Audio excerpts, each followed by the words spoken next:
Hello and welcome to Shake the Mic. Today I'm joined by professional footballer Jak McCourt. Jak joins me in the studio today to talk about his life on and off the pitch. Jak, it's been a long time coming. Thanks for coming in, mate. Welcome on. Oh no, nice one. It has been trying to plan it for a while and finally, looking forward to it. Worth waiting for, lad. Good things come to those who wait and all that. Definitely. It's every little boy's dream to become a professional footballer, and that's something you've achieved. What are your earliest memories of kicking a ball? It all started when I was about 5 or 6. I remember playing for Nedley Wood Lane. And like you said, I just loved football from when I was 5 or 6 and even younger, but I remember playing then. And then when I was that age, I was very good, and I remember I got pushed up to I think it was under 10s when I was 6, and I was playing in a tournament, and Liverpool scouted me and said come down and stuff. And at the time, my mum and my dad, they never told them how old I was. So when I actually went down, they introduced us to the under 10s and stuff, and then it was when we actually said to them, no, listen, he's only 6. So then it was just, that's how it started. And obviously you can't sign for anyone until I think you're 8, or I think it's under 9s, I think. So I obviously couldn't sign, so we used to just go down to the odd training sessions and stuff, and then obviously over Saturday and Sunday play for Nedley Wood Lane. And I've got quite a few older cousins, so I used to play with them and their teams, and that's how it started, to be honest. And like you said, I was always a dead small little skinny kid, but nothing ever fazed me. And I think that was because of my cousins and stuff like that. Like my older cousin Ryan, who's a year older, he played for Everton, going through the academies and stuff. And Tony and Jamie, they just never let you get away with anything. Do you know what I mean? And that's where it all come from. And that's how it started, to be honest. And I was just always a sporty kid. Was you? Yeah. Just Natalie, when you said you first started playing at 5 and 6, just straight away the second you kicked the ball, was you just naturally good straight away, Jack? Just naturally, and it must be something in the family, because me, like I said, my cousin Ryan, he was the same. Just both of us just naturally very, very good. I was going to ask you, are you from a sporting family? Was there other people in there? Well, that's the thing. And when I was young, it wasn't just football. It was I'd done everything, but I mean everything. And like my sister, she was the same, and me and my sister were actually both ranked number 1 in the world for biathletes. So where you do a run, then you swim, and then you do a run. And she was number 1 in the world, and they didn't really rank me at my age until I got a bit older. But we travelled around the world. We've been to Monaco. In the world? Yeah. Well, that's the thing. Yeah. So, and tell a funny story. It was the biggest event in the biathletes for everyone, and you'd done it for Great Britain and stuff, and my sister was unbelievable, and I was good. I was the best at my age, and the main event was coming in Monaco, and when we looked at the fixtures, I think I was 10. When we looked at the fixtures, it fell on, I was at Liverpool at the time, signed, and when we looked at the fixtures, we had Man United on the Sunday. So me mum and my dad were like, come on, go to Monaco. Football, obviously you can play again next week. And I just went, no. Didn't you go? No, I just went, I'm not going. They were like, why? You're going to go and win, you'll be number 1 in the world. I was like, no. I said, you wanted to play football? I wanted to play football, and my mum and dad were unbelievable.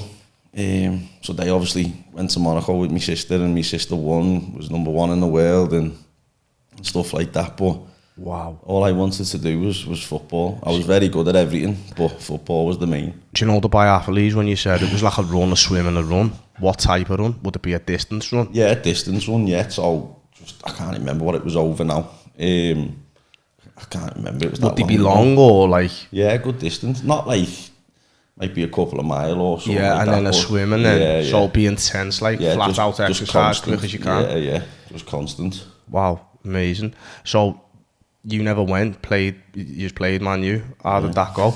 Please tell me you just won, lad. I can't remember. I think we did, but I can't remember, to be honest. But my mum and dad at the time were not disappointed, but they were like, oh, you can be number one, and I just went, no, I'm playing football. And that was the thing. And yeah, if you love it, you love it. No, the second you kicked the ball, did you fall in love with football straight away? Yeah, just like one of them kids, you just love it. Just always have a ball at your feet. It just come natural anyway. Anything that I'd done was just natural. No, back at that age, could you feel that difference in like level of ability compared to other kids around you that age, Jack? Yeah, I knew I was good, but like I weren't that type to say like, yeah, I'm better than you. But yeah, you know in yourself you're good. You're good, yeah. You just naturally stood apart from everybody else. Yeah, that's the thing, and I just loved it, and it wasn't even like that. It was just enjoyable, like, and that's the main thing. That's what people have got to get into their head. It's if your kid doesn't enjoy it, there's no point in forcing them on it. 100%. I've got 3 boys now who play football, and my youngest, the youngest one, he's fucking hit and miss. He went to the academy last week and he was like, I don't want to play. Yeah. Like, and my missus was like, come on, Harv, do you want to play? Do you want to play? And I said, swear it, because you won't want to. Just leave him be. Let you know him what I mean? That's the thing. And like my mum and dad, they've never forced it on me. They've never forced it on me. They were strict parents and stuff like, not like, but they knew I was good, so they wanted me to. You need to have someone definitely directing your impression, yeah. That's the thing, and because they knew I was good, they wanted, they'd do anything for me. So like, when I was at Liverpool, when I signed, it was like, you were there like 4 nights a week, and like, it's a lot, lad, isn't it? To be honest, you can ask anyone who knows me well. I've got 2 girls now myself. I've got a 6-year-old next week and a 1-year-old 2 weeks ago. And before I had kids, ask anyone, I'd said if I had a boy, I wouldn't let them play football. And everyone says to me, oh, no. And well, that's just me and the way I am, because the pressure that comes with it and stuff like that, like the stuff I put me, like my mum and dad through, they followed me around the country. And they wouldn't change it. They wouldn't change it. My dad still follows me around the country now. I played on Thursday night, 2.5 hours away.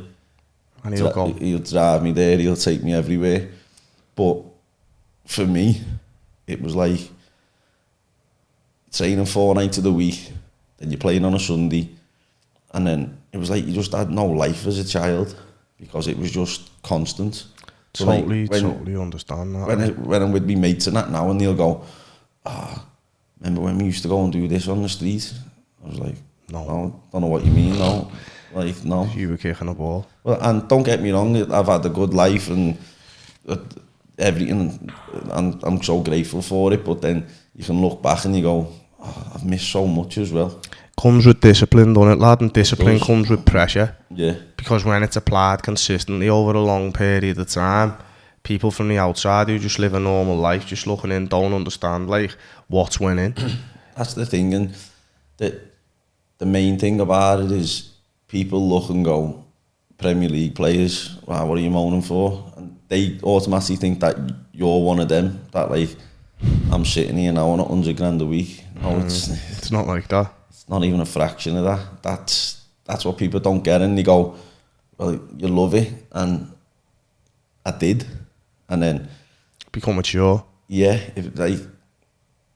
don't get me wrong, I still love football, but it comes to it, and we'll probably get onto it in a bit when we go through other stuff, but sometimes it becomes a job. And more than a hobby, more than something you love. Don't get me wrong, growing up, there was nothing more that I wanted to do than kick a ball. That's all I ever wanted to do. Put a football kit on, go outside, kick a ball, go and train, loved it. And that's what it was. But for me, because I've done it myself, and some people won't realise, I wouldn't want that for if I had a son, I wouldn't want that for him. If he asked you to play football, Jack, and he really wanted to, could you deny him? No, it wouldn't be deny him, but it wouldn't be like... I can only have a fraction relate to what you're saying. I know what you're saying about your parents and like running around and stuff like that. Now, as I said, I've got 3 boys and like one of them plays on a Thursday night, one of them's playing on a Tuesday night, one of them's playing on a Sunday. You fucking here, there and everywhere with it, lads. No, that's the thing. Around, and they've had one kid who's just been like 100% up there and they're putting everything in. Well, no, that is the thing, and don't get me wrong, like I've got the girls now, she goes dancing, she goes whatever, and you take them, but I mean, like, if he wanted to play football, he can go and kick a ball, but it wouldn't be like, come on, you're going to do this. And I say it now, is like, the amount of things I see on Instagram, one-to-one coaches, and I'm just like, wow, people are paying fortunes for the kid to go and have a one-to-one coach for an hour. I'm just like, your kid's 5, your kid's 6. Do you reckon you can't force it, Jack, either? Like, you're either, I know this is going to sound horrible, I know hard work beats talent, and I understand that. Do you think you've either got it or you haven't?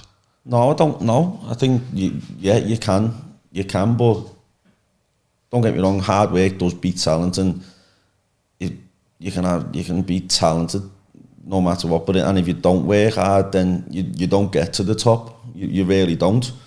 But then things that I disagree. Well, me personally, I don't see why people are sending the 5-year-olds, 6-year-olds, 7-year-olds, 8-year-olds to one-to-one training. The world's become very much that way, though, hasn't it? You know what I mean? Because like you're forcing your kid, like your kid's enjoying it, but then if you've already booked 4 weeks in advance for twice a week or whatever, one night your kid might go, I don't want to go. Because you've paid for it, you're forcing your kid to go. And then that's where I see it from my point of view, because I've been there and done it. You just fall out of love with it. My middle lad was saying, Dad, I don't want to play, yeah. So I said to him, alright son, you don't have to play. And then he come to me a few days later, he was like, Dad, I do want to play. And I was like, listen lad, if you want to play, I'll support you 1,000,000% and I'll take you anywhere. Right now as we speak, he's playing footy on Cardinal now. And he was playing this morning. The manager messaged me yesterday and says, you're going to play? I said, I've got a podcast, but my mate's lad plays for the team. So I said to me, mate, will you run him there? And he said, yeah. And this morning when he was getting dressed and that, he was like, hey, Dad, I'm going to score a goal and blah, blah, blah. And I said to him, Rubes, all I want you to do, lad, is try your best and enjoy it, just lad. Enjoy it. And just enjoy it. That is the main thing. You've got to enjoy it. And I had that all the way through, no matter what. I loved it, because when you're at Liverpool, you're just a number. Don't get me wrong, you're just a number. No matter what in life, wherever you are, but yeah, people come and go. You're just a number, but you're treated unbelievable. Like you think you're the way they treat you, you're like number one. But I was a very good player, and then I get to under 16s, and like you said, you're just a number, and then. Let's run it back a minute, Jack, before we get there, yeah. Where are you from? Well, I'm from Otterspool, so down Egbert Ways. Lived there all my life. My dad's from Tuebrook and my mum's from the Dingle. But obviously, they got an house there, and that's where I've lived my whole life, so I'm from there. What was your childhood like? What was your family background like? The setup around you? Good support system? Unbelievable. I haven't got one bad thing to say about my childhood. I've had the best upbringing any kid can have. My mum and dad, literally anything I wanted. Not spoiled, nothing like that. Yeah, but I mean, if you wanted something, yeah, you were you don't get it. It was like it was on merit. Yeah. You worked hard, you're getting it. Yeah, and like you said, if there was a perfect mum and dad, that's mine. Do you know what I mean? And that is in. Followed me around the country, still follow me around the country now. Like you said, they're the best nan and granddad you can ask for, anything. It's just all for me, my sister and my 2 girls, that's all there for. It's refreshing to hear stuff like that, you know. And do you know what, like, anyone who knows my mum and dad will tell you that they're one of a kind, like. You're blessed, innit, lad? I am, that's the thing, and I just can't say one bad thing about my upbringing. And like you said, still now. School life? What was your school life like, lad? Well, I actually went to private school, so I went to Liverpool College. I started off in Matthew Arnold in the Dingle.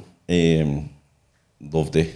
And And then when it come to like sorting year 7 out, when you're in year 6, I was like, I want to go to West Derby because that's where all my cousins went. Yeah.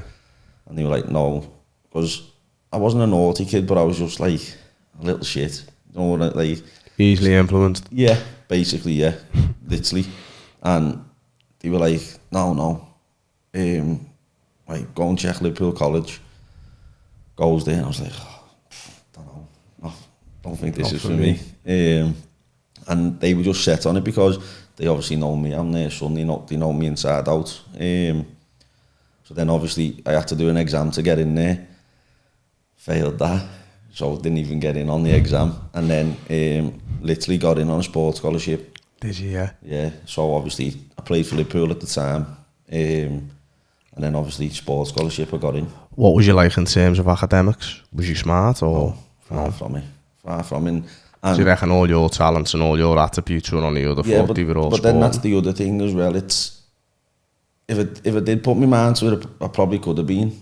But because I was at Liverpool and because all I wanted to do was kick a ball, that's all I ever wanted. And in my head it was like, no, I don't care what this maths teacher's saying. I don't care what this teacher's saying. You knew that in your head. And that's the thing, and it was like, but then, it helps in football, but then, so I think I was in about year 8, you start getting took out of school for football, so like, it was 1 day a week, and then by the time you're in year 11, you're out like 2 or 3 days a week.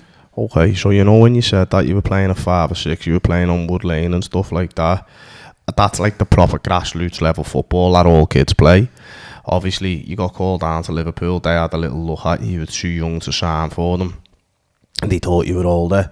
What happened? Did you go back playing for Wood Lane for a period of time? It was just floating in and out, so obviously, I was basically signed for Liverpool. But it was just too early to put pen to paper. Yeah, so I was basically signed. When did you sign? I think year 8, I think it was 8, so under 9s it is, so obviously it was under 9s, and then, but before that, I was just flicking playing for like Wood Lane or like my cousin's team and stuff like that, you know. Anywhere where you could have a kick around. Just playing, but it was literally Saturday, Sunday, every single week. Yeah. And then obviously once you put that pen to paper, you can't play for anyone else. Were you always a centre midfielder? Yeah. That's all. That's all you've ever been. All I've ever been, all I've ever known, to be honest. So when you were getting pulled in and out of school, Jack, would that be by Liverpool? Would you be leaving? Yeah. So you'd be going out 1 day a week and you'd be going to play with Liverpool? Would that be matches? Would you be training? What would be the situation there? You'd go to school. So it first started, you go to school, and then a big fucking Mercedes Vito would turn up. You've got your own chauffeur, and then you're just walking out the gates at about 11, half 11, and then you get took to training. And then when you get there, you'd probably, you'd have a bit of lunch, and then you go and train. What'd it be for lunch, lad? I think it was just sandwiches and stuff, to be honest. It was not made, you know what I mean, at the time. And then you go and train, and then you'd come back in, chill out for a bit, and then you go and like train again. And it was, but I look at it and go, yeah, it was unbelievable. But like, it's just so full on for that age. And what were your mates like, Jack? Were all your mates like, wow? Because obviously you're getting picked up in Vitos and going to play for Liverpool. Vitos and that for some of the kids in my school. That was what the granddad drove, and the dad's throwing up in the That's the thing, but no, they didn't. They weren't really asked. They were doing them and you were doing you. Yeah, that was the thing, and like you said, I speak to some lads now and again from school, but I don't like hang around with them, I don't go out with them. But then the reason because of that is because of the football life. Well, yeah, you were moving in different circles, weren't you, lad? Obviously, all you've known is football, so your mates are probably predominantly footballers and stuff like that. Listen, to be honest, no, it wasn't even that. It was just because, like, I'd come out and then we'd organise something to do on a Friday night, say, for instance, when we were kids, you go for a Nando's and all that, and then they'll organise something for the Saturday or the Sunday, but you're in training, so you can't go. And it was just like, oh, you've got a game and you can't go. Yeah, you're getting pulled away from it all the time. And then sometimes it was like, oh, I don't want to go training, I'm missing this. But because you're at Liverpool, or if you're at Everton or what, you have to go. You know what I mean? It's your job, and even though you're a kid and it's not your job, it is. Yeah, you've got to. Yeah, and that's the thing. And it was like, if you didn't turn up, and it'd be like, well, you're not playing on the weekend because you never turned up. Yeah, and it was just like, it's not that type of place. You can't no, mess around. that's It's the all thing. or nothing. It's all in. Yeah. Yeah, and it was just so full on from virtually the age of 8. When you were at Liverpool, was you in your teenage years?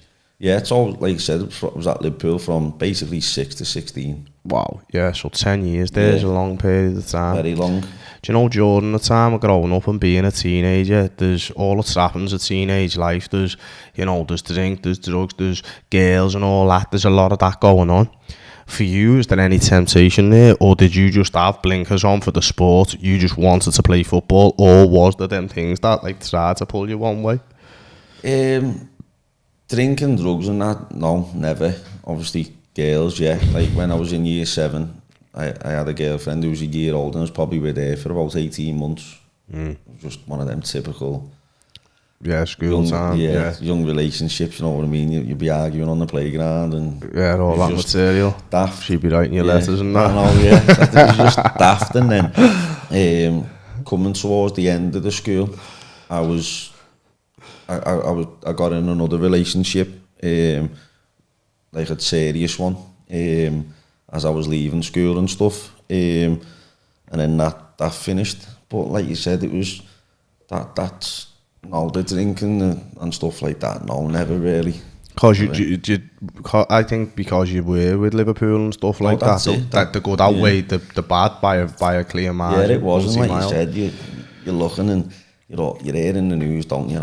You don't drink, Gerard doesn't drink, Gerard doesn't do that.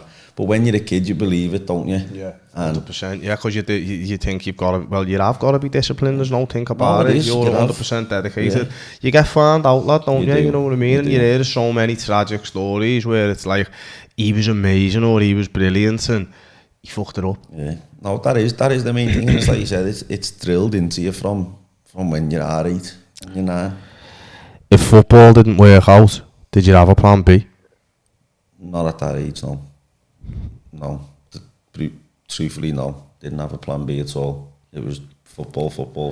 I was going to ask you at what age it got serious, but it was just serious from the get-go, wasn't it, lad? That's the thing, people ask you that, and it literally from the age of 8, it is serious. And did you feel pressure? Always. From the age of 8. Did pressure. You? And that's probably coming from myself as well, because I was good. And the pressure is coming from myself, but then as you get older and stuff like that, it becomes from others then as well. And like you said, my main one was I never wanted to let my mum and dad down because they've given me so much. That was... They put it all in with you, lad, hadn't they? They had, and they've literally, their whole life just been me and football. Literally. It's been rewarding for them now to watch, Jack, because you've paid it back, because you've stuck at it, lad, and you've dedicated yourself, do you know what I mean? And there's nothing like I know myself now, just watching my kids grow, just doing normal things, not even like, they're not at nowhere near the level you were at, just in all things, they're pretty average, but I just love watching them grow, I love putting time into them, and there's no more rewarding thing than seeing your kids smile, seeing them happy, seeing them do well. And for your mum and dad, you must have been really rewarding, know what I mean? When they're putting it in and they're getting it back, and they're putting it in and they're getting it back. They'll even tell you now, if I wanted to stop when I was 15 or 16 or whatever, I've done them proud no matter what, you know, and they'll always say that. But me personally, I was just like, no, I can't, I've got to do it for them. When you were at Liverpool and you were playing with Liverpool, did you stand out at that time, Jack, in and amongst, because there's levels in there to everything, you know what I mean? And obviously when you were playing at Wood Lane, you'd have been like boy wonder. When you've actually joined Liverpool and you've been there, did you stand out there, or was you like sort of mediocre in terms of at that level, top tier, innit, really? When I was young, I'd probably say when I was young to probably under 14, stuff like that, maybe 13, 14s, I did stand out, but then what Liverpool went through a stage of doing was like bringing lads in who were at 13, 14, 15, we were like 6'1", and I must have been no bigger than 5 foot. Literally, I was so skinny, so small. But I don't mean a big head and that, but I was just unbelievable with the ball, passing, stuff like that. But then all he do is just bring these lads in and just think we'll develop them. They're already. Yeah. We'll learn to teach them football. We'll learn. It's easier for us to learn them to kick a ball like Jak McCourt. Than to get Jak McCourt like them. Didn't get Jak McCourt 6'4". It's just never going to happen. Do you know what I mean? Crazy. So then you're playing games, and I'd never get bullied because it would never happen. Do you know what I mean? But that's what they seen it as. And then so when you step into them levels and you get to them, people are developing. So then it wasn't I was better than them and they was better than me. It was just got more level. So when you get different attributes, he's big and strong, but you're more skillful and get stuck in. That's the thing. So when you're 14, 15, 16, it's more level. And then so as you say, it's horses for courses as well, Jack, innit? Different people excel in different areas, even if it's in the same sport. You know what I mean? Someone might be a quicker runner, someone might be a little bit stronger on the ball, you know what I mean? Someone's got better vision, better passing. No, that's the thing. It is all different, and like you said, when that does, I still loved it. And then under 16s come then, which is like probably it can be the biggest year in football and career, because you're 15, 16, you're in year 11 in school, so obviously the pressure on everything. Obviously you got exams in school. Yeah, it's decision making time. Well, year 11. Thing, it is. And you're still only a baby, aren't you? That is, and like you said, now if you know everything I know now, you just wouldn't have put any pressure on. And like my mum and dad didn't know then, because they've never lived it. Do you know what I mean? That's the thing. It doesn't come with an handbook, does it? When 16s did come, I ended up breaking my leg in, I think it was the end of September. So the start of the season started, stuff like that, and I ended up breaking my leg. Just a freak accident. Just was in training. Just training on the Astro. My foot got stuck in the Astro and I've turned my body. So no one was even close to me or anything like that. And as I've turned me obviously my studs are stuck, the molds are stuck in the ground and my legs just snapped. So obviously heartbreaking. No, when you were playing on the Astros, Jack, sorry to interrupt you, was that for Liverpool or was you just fucking kicking it? No, that was for Liverpool. And because I think the weather was shite, and we were in the dome when in Kirby, and it happened in the dome in Kirby, and I broke my leg, obviously. But then the first thought that comes into your mind is, what's happening now? Like, it's a big year. So if it was the season before, you're all right. It would have been all right. So first thing, so then your mum and dad are like, no, stop worrying, don't worry. And I'm like, no. So obviously, gets everything sorted, and straight away goes in with my mum and dad, what's going on? Obviously, we need to know, listen, don't worry, you're sorted. We love you, you're sorted. You've got nothing to worry about, just forget it. Get yourself back, concentrate, get your school done, get your injury. Right. You're all right for next season. So basically, you just told me I'm getting a 2-year scholarship. Comes out, made up, like, big relief. Pressure's off. Yeah, so then was a relief, and then obviously you're going through and they're all playing football, and it's just shite. You're going in like 4 nights a week for physio. It's hard to get your head around it, innit? Depressing, frustrating at the same time. And then the time coming in, I think I was coming back in the February, March. Do you know what that is, Jack? At that level, yeah. You know, when they're all playing football, obviously you're playing for Liverpool. At that time, no one you said to me, once you've signed for them, that's it, you play for them. Can you kick a ball anywhere else? No. Not even with your mates in the street? Yeah, you can go in with your mates in the street. But you can't play any football I anywhere couldn't else. go and play for Nedley. No, none of that. Go and play for anyone else because if they what about the school? Can you play for the school? Yeah.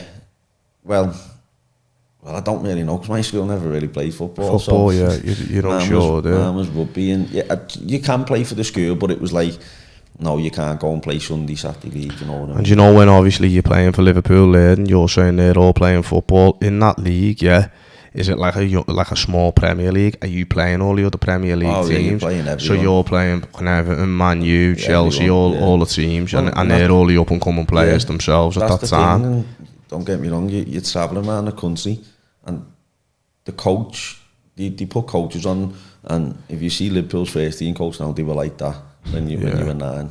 You know what I mean? That's what they were like, and you go and travel on a Saturday morning to go down to London, and that's what I'm saying, where my dad would follow everywhere. And then, so you're on the coach and your dad's in the car driving down behind you. Yeah, and then sometimes it'd be like if we did have a far one. So like, remember every single time we used to play Newcastle away, we'd go on a Friday. It'd be like me and my dad, some lad who played with us, Kellen, and his dad Brian, and another lad, you'll obviously know Paul Mullen, who's at Wrexham now. Mm-hmm. Paul and his dad, we'd go and stay down on a Friday night, and it was just like, you know what I mean? And they're the same, them two lads were the same as well. Their dad followed them everywhere. We had just a little click, you know what I mean? And it was unbelievable. They're all the good days, aren't they? And the good memories. That's the thing. And then, like you said, and then it's all unbelievable. And then just that one day, it just all comes crashing down. When under 16s, done me leg, comes back the end of February. And as probably a couple of weeks before it comes back, this lad turns up from Portugal called Bio. His name was, at the time, he was like in a man's body. Do you know what I mean? Boy in a man's body. Couldn't kick a ball, but like strong, run. He just used to volley everyone, and it was like, this is the new lad. And you knew he was new on the scene. Where did he play? Centre mid? Centre mid, that's what I'm saying. So he was a centre mid. So he comes back, and then as him coming back, literally being back about 2 weeks, and then gets called in, and he just went, listen, we're not offering you nothing. I'm letting you go. So obviously, first thing I done was just broke down in tears, obviously, and I was just like, that's it, the world's ending. Because are you 16 at this point? 16, yeah. Do you know what? I wasn't even 16, I was 15, because I'm a late birthday. 10 years as well is a long time, lad, innit? And you know what it goes back to what we were saying, you're just a number. And like you said, how many months before it being promised a contract? And then he signed. It's a shame, you know, because a lot of young Scouse talent and local talent, not even Scousers, go by the wayside. Like, it was funny because me and the lad out there were talking about it just before this podcast, saying about like Harvey Elliott, Curtis Jones, them players. They're obviously now they're in the first team, but sometimes they just get put out on fucking loan, and he brings someone with an O on the end of the name, bang them in the squad, and that's that. And they're really, really quality players who need that development, need that time. Oh, it is. That's how you get the Steven Gerrards of today. And there's so many like lads who I grew up with, went to school, where they were class lad, played in academies and stuff like that, played for club teams, and you were thinking, definitely going to be on the telly. And do you know what? None of them did. No, and that is the problem. You just summed it up. They'd want to go out and just get someone from Italy or someone like that, and they're not looking at their own talent, and it's there right in front of them. Don't need to go for it. They just need that little push. Even if you just do it to one more extra homegrown player, just go and give them that extra push, and when they're 17, 18. And I think you will find it is happening more now. They are introducing more. Yeah. But that it was just a perfect example with me. It was just basically when they said you were letting you go, Jack, and you broke down to see us. Obviously your world's ended for you, because it's all you've known and it's everything you've been thinking. Obviously, did you support Liverpool in some eyes? You did as a kid. Yeah. You know, it's a dream, innit? And it's like that dream's taken away from you. How did you deal with that at the time? Not good at all. It was like, do I want to kick a ball again? Everything I've done was just, and I knew I was good enough as well. That was the worst thing about it. Bitter pill to swallow. Yeah, and I think because what was playing in my mind as well is if I didn't get injured, I'd be there, because he wouldn't have signed him. Yeah. Do you know what I mean? That's what was in my mind. Crazy twist of fate, innit? That's the thing, and it was just, I literally did. As soon as they said it, I was sitting in the room, so it was like this. Mum, my dad next to me, the I can't remember who it was that said it. I know it was actually Frank McPartland.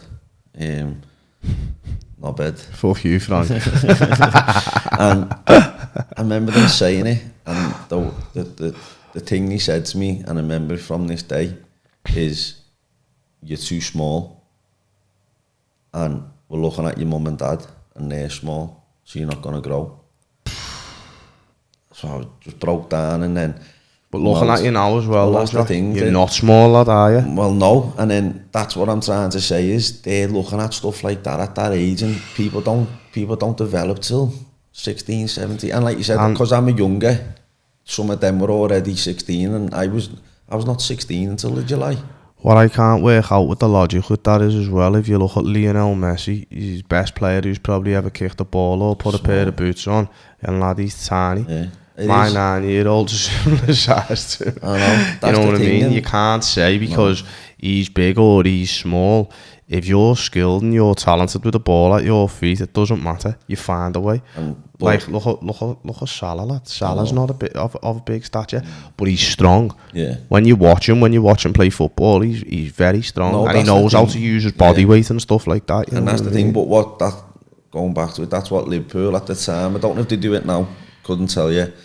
But at the time, they'd rather sign a man already or someone that's... Than develop a boy. Or than develop... One of their own as well, though. Yeah, but that's the thing, and it was heartbreaking. As soon as he heard that, and like he just said, your dad's small, your mum's small, it was just like... I remember walking out there and it was just, I don't know if I want to kick a ball again. And it was like, where do I go from here?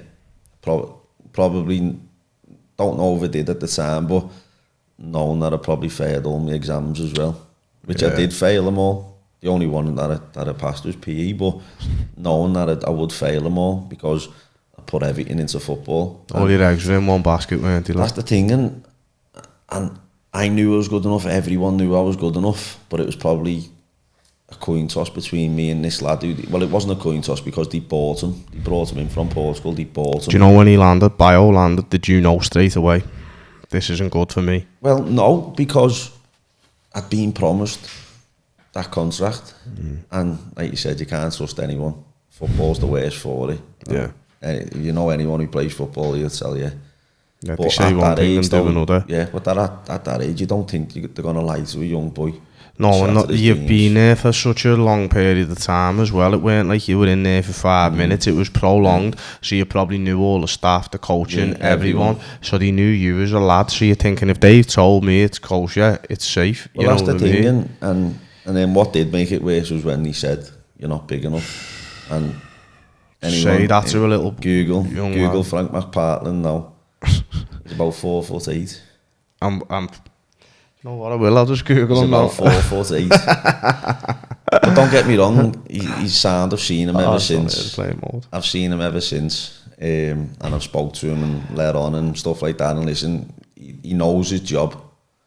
Yeah. He knows his job. Do you reckon Frank McPartland was the one who made the decision? Yeah, because he was head of the academy. Is that him? Yeah. Yeah, that's him. So, but don't get me wrong, he's had a good career. He was there, and then he went to Rangers and stuff like that. And how can you make a decision like that? Well, that's the thing. Small boy? That's the thing, and the worst. That was, like I said, the worst thing is just lying, just saying that contract's there, and like you're saying as well, for what it is.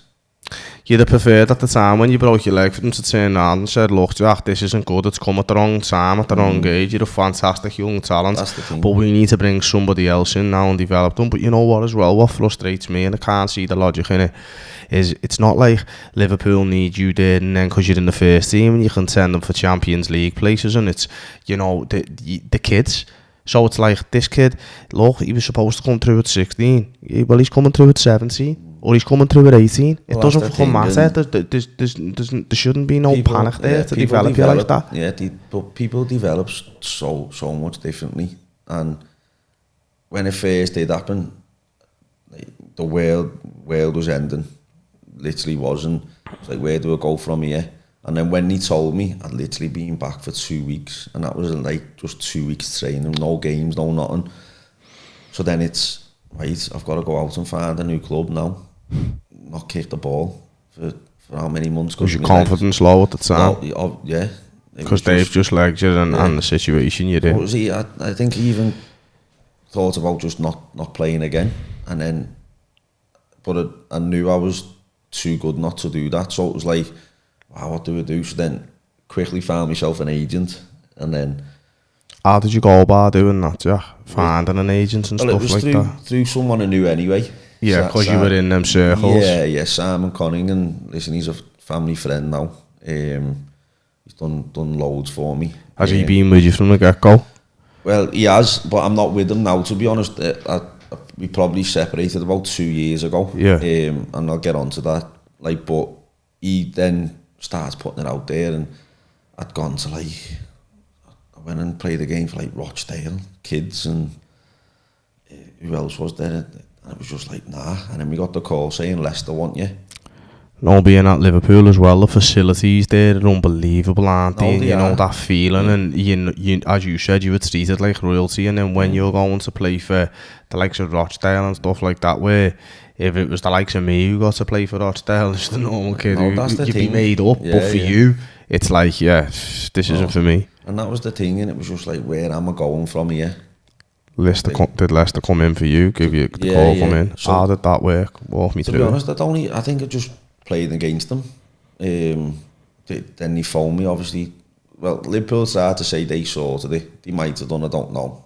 Like, they was, when they told me, they were like, Leicester want you, blah blah. But then when you say was it Liverpool who phoned you and told you? I think they told me at the time, when they first told me that they were releasing me. You? Yeah. And I was just like, Leicester. Like, at the time, Leicester weren't who they are now. Yeah. Nowhere near. Yeah. They were a championship team.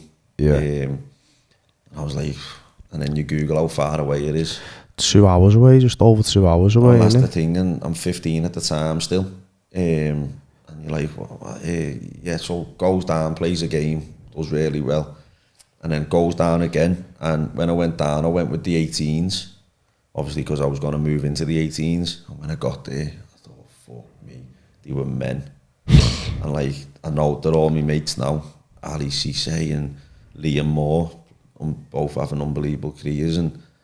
But they were just men. And there's me, I'm like that. I was like, what? I need to develop. Got a bit of growing up to do, yeah. But you can't rush it though, like, can you? It was different there though, because Liverpool was like football. There was like gym. Strength and conditioning and all that. And it was like, because that's who the managers were, do you know what I mean? And I goes there and I was like, getting in the shower after, and I'd look like a little tiny kid. And they're just fully grown, like... Fellas. 6-packs, pecs, arms are like that. And I was like, what? So then, goes there and decided, I'm going to sign there. And ask anyone if they walked in here now, the thing that I'll say about that was, it was the best thing that ever happened to me. The best thing. And probably 2 months before my world was ending, then 2 months after was the best thing that's ever happened to me. And it was just like, it was unbelievable. And I was nervous and everything because I had to move away. I was 15. How did you deal with that? It was fine. I was fine, to be honest. And Leicester were probably one of the only few clubs who'd done it. They had the big digs, so it wasn't like you go and live with what, like, lads would be all with different families. It was one massive house, and like one man and woman, Paul and Trace, lovely. Still speak to them now. They've literally just retired. This was the last season. They just retired. But there was probably 18, 20 of us in a big massive house. So Paul and Stacey have got this big massive house and they've got fucking 20 reprobate shoulders. Just look after us, yeah. Cook us breakfasts and then our teas, look after us, everything. But like... What was the camaraderie like there with all the boys all being in the same place? And that? It was unbelievable because it was just, I moved away and it was like you grew up. I was a man straight away because I moved away. Like, they looked after us. They done, like, to be honest, they never. But I'd go home every weekend, so I'd take me washing home and everything. But it was like if I needed anything, they was your second mum and dad. Wanted to speak to them about anything, speak to them. But it was like you go training. I could go training and then walk back in at 10 o'clock at night. it was just you done whatever you wanted. You were an adult. Yeah, you couldn't do whatever you wanted because like you couldn't, but it was like you could go into you could do that here, but I mean like because I'm living away. Yeah. It was like you were on your own 2 feet for the first time. That was the thing, and best thing ever. Left to make your own decisions. Best thing ever, and but all through me career, even when I was under 9s, 10s, I'd always grown up with and hung around with older people because obviously that my cousins say when I was there, and then when I went to Leicester, I hung around with the year older, and then even the reserves. Yeah. And I just grew up fast. Blossomed quicker because you're a product of the environment, aren't you? Lad? No, It's who you're around. That's the thing, and like you said, and as soon as I got there, I just loved it. And it was, don't get me wrong, when the pre-season started, I was scared. Was you happier at Leicester than you were at Liverpool? Far happier. And like you said, in Leicester, it's obviously a smaller club. At the time, it was a smaller club. And did you feel less pressure? No, it wasn't even that, because I've always put pressure on myself. Even now, to this day, I'll put pressure on myself. That's how you get results, lad. It is, yeah. But it was just like, it was pressure, but it was relief as well, because in my head it was like, I play for Liverpool, even though you only play for Liverpool kids. It was like, I play for Liverpool, blah blah blah, and it was just prestigious. Like, it is, and don't get me wrong, it's every kid's dream, and I've lived. Not obviously, I haven't played for the first team, but to play for, you said to one of my lads, if you said to me now, lad, you could play for Liverpool if I could go back and do what you done. No, it is. It's every kid's dream, isn't it? And listen, I'm grateful for it and everything. But as soon as I went to Leicester, it was the best thing that ever happened, and grew up as a man straight away. And then it was hard though. It was hard because our manager, Biggs, he was just the opposite to what Liverpool are. Liverpool, young, technical managers. Biggs, old school fashion, screaming in your face, fucking like literally get it done. Yeah, like, but was like that's what you needed. Fella ever, and but it was like if you give a pass away, you'd have to go and do a run or something like that. It was like fucking tough love. You were like an army camp, and everyone will say about him, and me and him just like we got on well, but we'd argue as well. Oh, just yeah, and my dad will say to this day, and my dad will say, because I could have had a better football career if I'd listened and not fell out with managers. You're an handful. I seen a little thing up on the internet, a little piece, and it just said like, a larger than life character, and I thought he's probably an handful, innit, you know what I mean? You know what? It's not I'm an handful, and I've only learned this probably the last 2 or 3 years. I have fell out with managers over just petty shit, and it was just, but you would have took a step back. Yeah, and it's not even that. It's you just got to realise as well, they're your boss, even if they're wrong, they're right.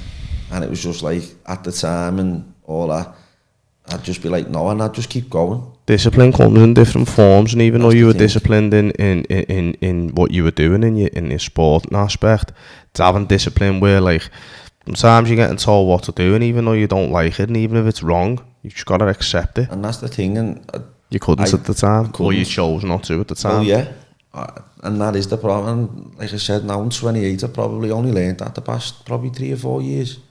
So even when I was playing professional, League 1, League 2, I was still doing it. Comes with age though as well, doesn't it? A lot of that, you know what I mean? Like you said, footballing wise, it's way too late. You have to realise that at 17, you know what I mean? And it's just like, that's what I'd advise anyone, even in any life, your boss is always right. Even if they're not, they're always right, because they'll just have the last say. Well, at the end of the day, the action falls with them, doesn't it? They're the ones who are calling the shots and making the decisions. If it's a normal job, it's the right, and if you argue with it, just go, alright, you're sacked. Yeah, if you go against the grain, like even if the boss is a dickhead, sometimes you just got to go, yeah, I'll swallow that and get on with it, because you want to be there. And the second that you rebel, that's like when things start to go wrong. Well, that's the thing, but in football, it's like, if you go against them, it's just like, well, you're not playing next week. Got full control, haven't they? Well, that's the thing, and that's what I didn't get my head around when I was young, and it was, I just couldn't have anyone telling me anything. And when you landed at Leicester, and obviously you went to stay with Stacey and Paul, this setup, you're playing with these players, like, did you sort of feel like you'd landed, Jack, you did the big time in terms of, like, I know that they weren't a Premiership team then, but you knew they were still a big club, and you knew that you were developing from, like, the boy to a man phase, so, like, you knew that the dream was starting to really become a reality, because you know you're going to become you're a professional footballer. You know, at the time when you landed, were you on the payroll? Or yeah, you're getting paid your scholar. I think, what was it at the time when I was 16? It was about £100 a week. That's what you got. Most scholars are now. But you're just so happy to be there, and, Well, you're getting all the other stuff with it as well, aren't you? Oh yeah, don't get me wrong. Like, that money's just your money. You're not paying for nothing. You're not paying to live. You're not paying to eat. Do you know what I mean? Yeah. So it was just, and that's still this day and age now. Someone gets a whitey at Liverpool, it might be a little bit more now. Liverpool might be like 150, or I don't know. But it's not much more. It's there or thereabouts. That's all whiteys. And when I went there, straight away was in the gym, and then playing, loving it. Obviously, 18 started, and the way under 18s work is sometimes the second year, because you'd have a first year scholar and a second year scholar, they know the second years normally like play more, because you know what I mean. And as soon as I went in there, I was playing straight away, loving it.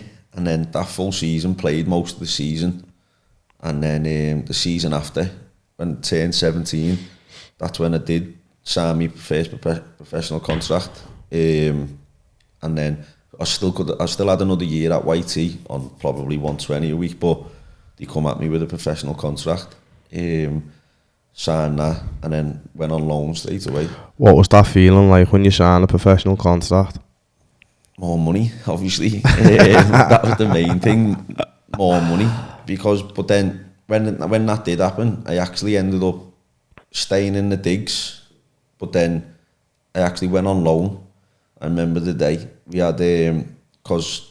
Where did they put you out on loan to? So what happened was, it was an international weekend, and when you're at a Premier League club or Championship club, the league stops when international's on, doesn't it? Mm. So obviously the game on that weekend was stopping, and you normally get like a Friday, Saturday, Sunday, Monday off, so they'll just absolutely nail you in training. But I mean, like, treble sessions. So on the Thursday, gets in, knowing that we'd have like 3 or 4 days off. It was get in, gym session, get outside, training session, but like very, very hard one. Come in, dinner, back outside, just running, constant running, whatever it is, run. But then you're knowing you're having like 4 days off, and what the first team do, they just go and get on a private jet and they go on holiday for 4 days, do you know what I mean? Yeah, chill. But obviously me, I'd just come home and go out for the weekend or whatever. Are you in and amongst the first team at this point? Probably not this point, because it was still just the start of the season as my second year, so not just yet. But then I remember this day happened, and literally getting in the shower, and it must have been about 5 o'clock. That's 5 o'clock in football is like you've just done an 18-hour shift in a normal it's a swear word, yeah. Yeah, 5 like o'clock. You're normally home for 1, 2 o'clock the latest, and then get out of the shower, getting changed, and the manager comes into me and goes, "Do you want to go on loan?" So I was like, "Yeah," because I loved under 18s football, but I just wanted to play man's football straight away. I just knew it. And then I was like, "Yeah." And he went, "Okay, you go in Turkey." I was like, "Sound." Didn't clock on, nothing like that. This is where you played the next day, innit, yeah? So this was the Thursday. So then he went, "You go in Turkey." So I was like, "Yeah." And then didn't clock into my head or nothing how far away it was. So I go, "Sound." I said, "Yeah, go on, I'll just go home and see the family for the weekend, blah, blah." He went, No, you're driving there now." So I was like, "Sound, happy days." He was like, "Do you want you there for the morning to play on Saturday?" So I just went, "Happy days." Still didn't check how far it was. Gets in my car, puts the sat nav on, said something like 4 hours 45. I went, wow. So literally started driving, phones me dad and says, going on loan. And he was like, where to? I went, Torquay. And he went, you know how far it is? He went, that's what he said to me, and I went, well, I've only just got in the car now and seen it. It's far, innit? He went, fucking hell, son, you could have picked a closer one. And I went, I know. But goes there straight away. I think he gets there. Was you not nervous when he said you want to go on loan? Because obviously you were settled there, weren't you, where you were? I was, but I always wanted to go and play man's football. When you know you were going, when they say to you, you're going out on loan, Jack, you know now, right, you're going in their first team and you're going to be playing footy, so basically this is it now. You've gone from playing like with the under-18s, the under-16s, all that, but now this is like open class, man's football, this is it now. No, that was it. And like you said, I was driving up there, I was shitting myself, obviously, because didn't know anyone. Didn't know what I was getting myself into. Was that a privilege for him to say, do you want to go on loan? In terms of... Well, it wasn't like asking. It was basically saying you're going. But like... a test to say if I wanted to go. So it was like, do you want to go on loan? Meaning you're going. You're getting forced to go anyway. Because it's for your development. Yeah. And I just said yes straight away. Because I didn't like 18s football. Ask anyone when I play, I'm a moaner. I'm just moan on the pitch if it's at the ref, whatever. And it was just, I just wanted to go and play man's football. So gets in the car, drives down there, and I was like, wow, this is far. It's about 10 o'clock, still not there. I was like, fucking hell. Finally gets there, and I was like, where am I going here? So phones the manager and says, where am I going? He was like, the assistant's going to meet you. Go to the postcode. Your new assistant manager will meet you. So when I goes there, Chris Brass was there and shakes his hand and all that, and he goes, come on, this is where you're going to be living. Gets there and I was like, it's nice here, this. And then when he takes me up to a penthouse apartment with a fucking hot tub on my balcony, looking over the sea, literally about 20-yard walk from my penthouse to the sea. I was like, fuck me, this is nice. What am I doing here? So then he was like, yeah, this is where you're living, blah, blah, blah. Takes all my bags up, and then he goes, right, just come to the training ground in the morning, let you get your head down and all that, so we'll sort stuff in the morning.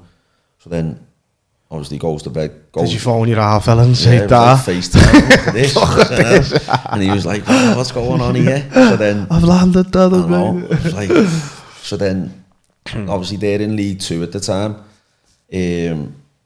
So then, obviously, goes to training the next day. Sorts everything out, sees all the lads, and it was just like, when I get to the training ground, it was literally, I've come from Leicester, which has got everything. Even though it was a championship team, it had everything. Yeah. In terms of facilities and stuff like that, yeah. Big gym, everything.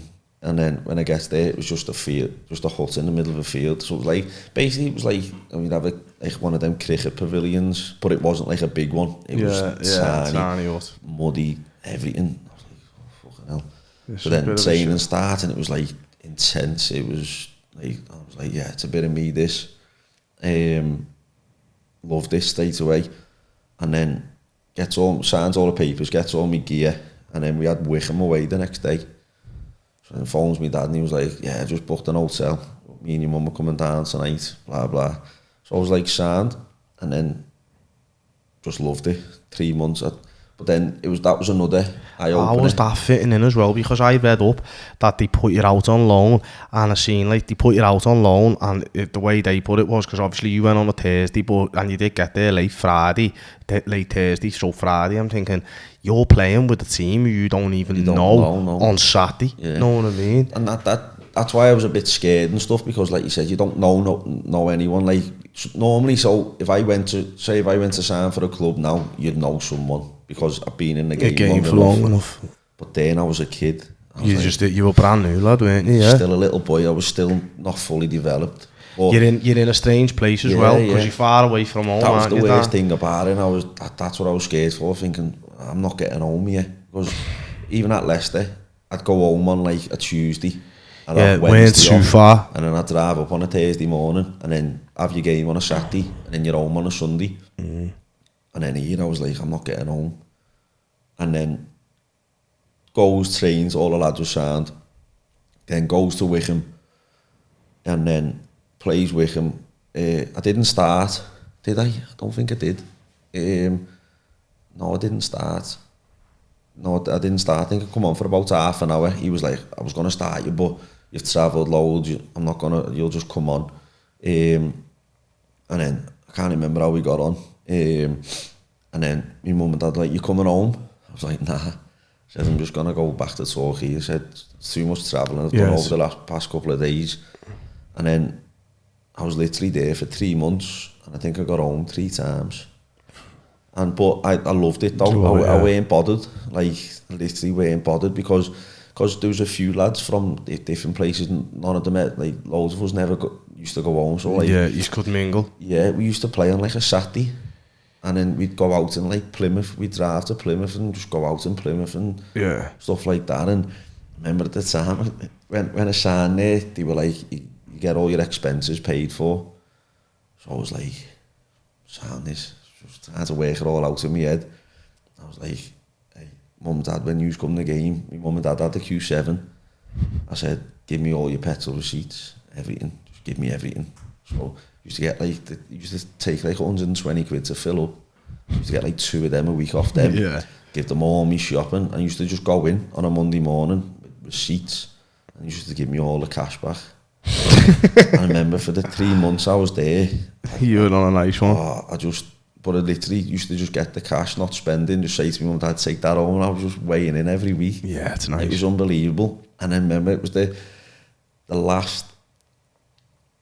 last time I was going in, gave the receipts in, and the woman in the office went, you'll never guess what. I went, what? She went, it was only petrol expenses you were meant to get, you know, you wasn't getting any food or nothing. And I went, it's all spent now, love. She was like, no, I'm not asking for it back, but I can't give you this food one this week. I was like, don't worry about it. And but I just loved it. And it was I was there for 3 months. It was unbelievable. And I was there for the Christmas time. And there was another lad, Chappie. He was from Sheffield. And Jordan Chappell got on really well with him. And it was Christmas when we were coming home, and the weather was terrible. And we both said we'll just get the train home. Start on the train stops. What's going on here? This is Christmas Eve. What's going on here? All railways are shut. I was like, it's Christmas Eve. It's like 17. I still love Christmas, you know what I mean? Yeah, you want going to my mum and dad's for me presents and that. And he was like, oh, all trains are off. All the lines are frozen. Blah. The weather was terrible. So I was like, what are we going to do? I think it was about a 12-hour journey it took us to get home. No way. To get a coach, get off that coach, get another one. I was just like, oh. What time did you get in? I think I got in early hours on the Christmas morning. Yeah. I was just like, oh my God. And then it was probably about 2 weeks later, I goes back to Leicester. Loved it, loved me loan, loved it all. But you can only do 3 months. And once you do the 3 months, I had to stay for the full season then. And Leicester were like, no, you're not staying for the full season. Which I was like, okay. Goes back. I was thinking, am I going to get a chance in the first team here or something like that? And then, no, it never happened. I was playing reserve football and I was like, oh, I don't like this. I said, it's not for me. I played man's football now. I've got a taste. And now you wanted to, just want to go and play football. Obviously, finished the rest of that season. Was it the reserves or the scene you scored a rash before on YouTube, lad? Which one? You scored an absolute rash, but it was that for the reserves. It was for Leicester. Yeah, that was a the screamer. Reserves. Yeah, belted of a goal, yeah. And it was just like, but that's what you mean. You're playing. Don't get me wrong, the crowds weren't massive, but like some game, like because Torquay and Plymouth's a big game. Like when we played Plymouth away, there could be like 12,000 there, and then go back to Leicester, playing kids football. Everyone's and there's not yet. There's the stadium's not yet. My mum and dad and probably about 10 other players. Mum and dad's there. Like, so where you've been playing like not full capacity stadiums, but 12,000 people. Yeah. There's a lot there. That's the thing, and there was something on it, and I loved that. You know what I mean? And win or lose, if I lose, I used to be terrible for it. I used to bring it home.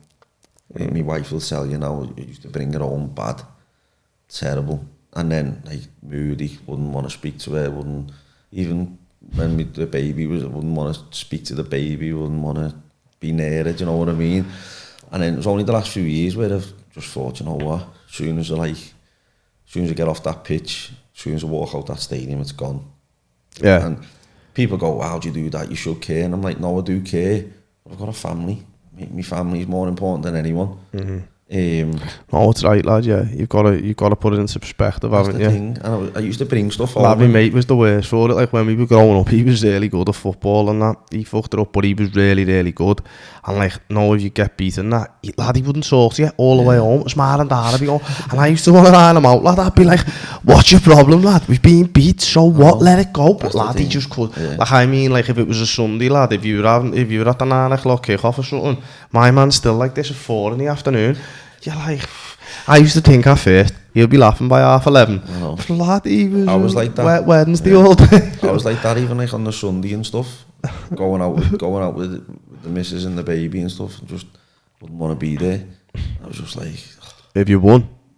No, so no, I'm saying if you won, no, would it be everyone's getting ice creams? Yeah, that's it. Yeah. No, but then I didn't even get too high about it when we won. Yeah, you just winning was standard, but losing was bad.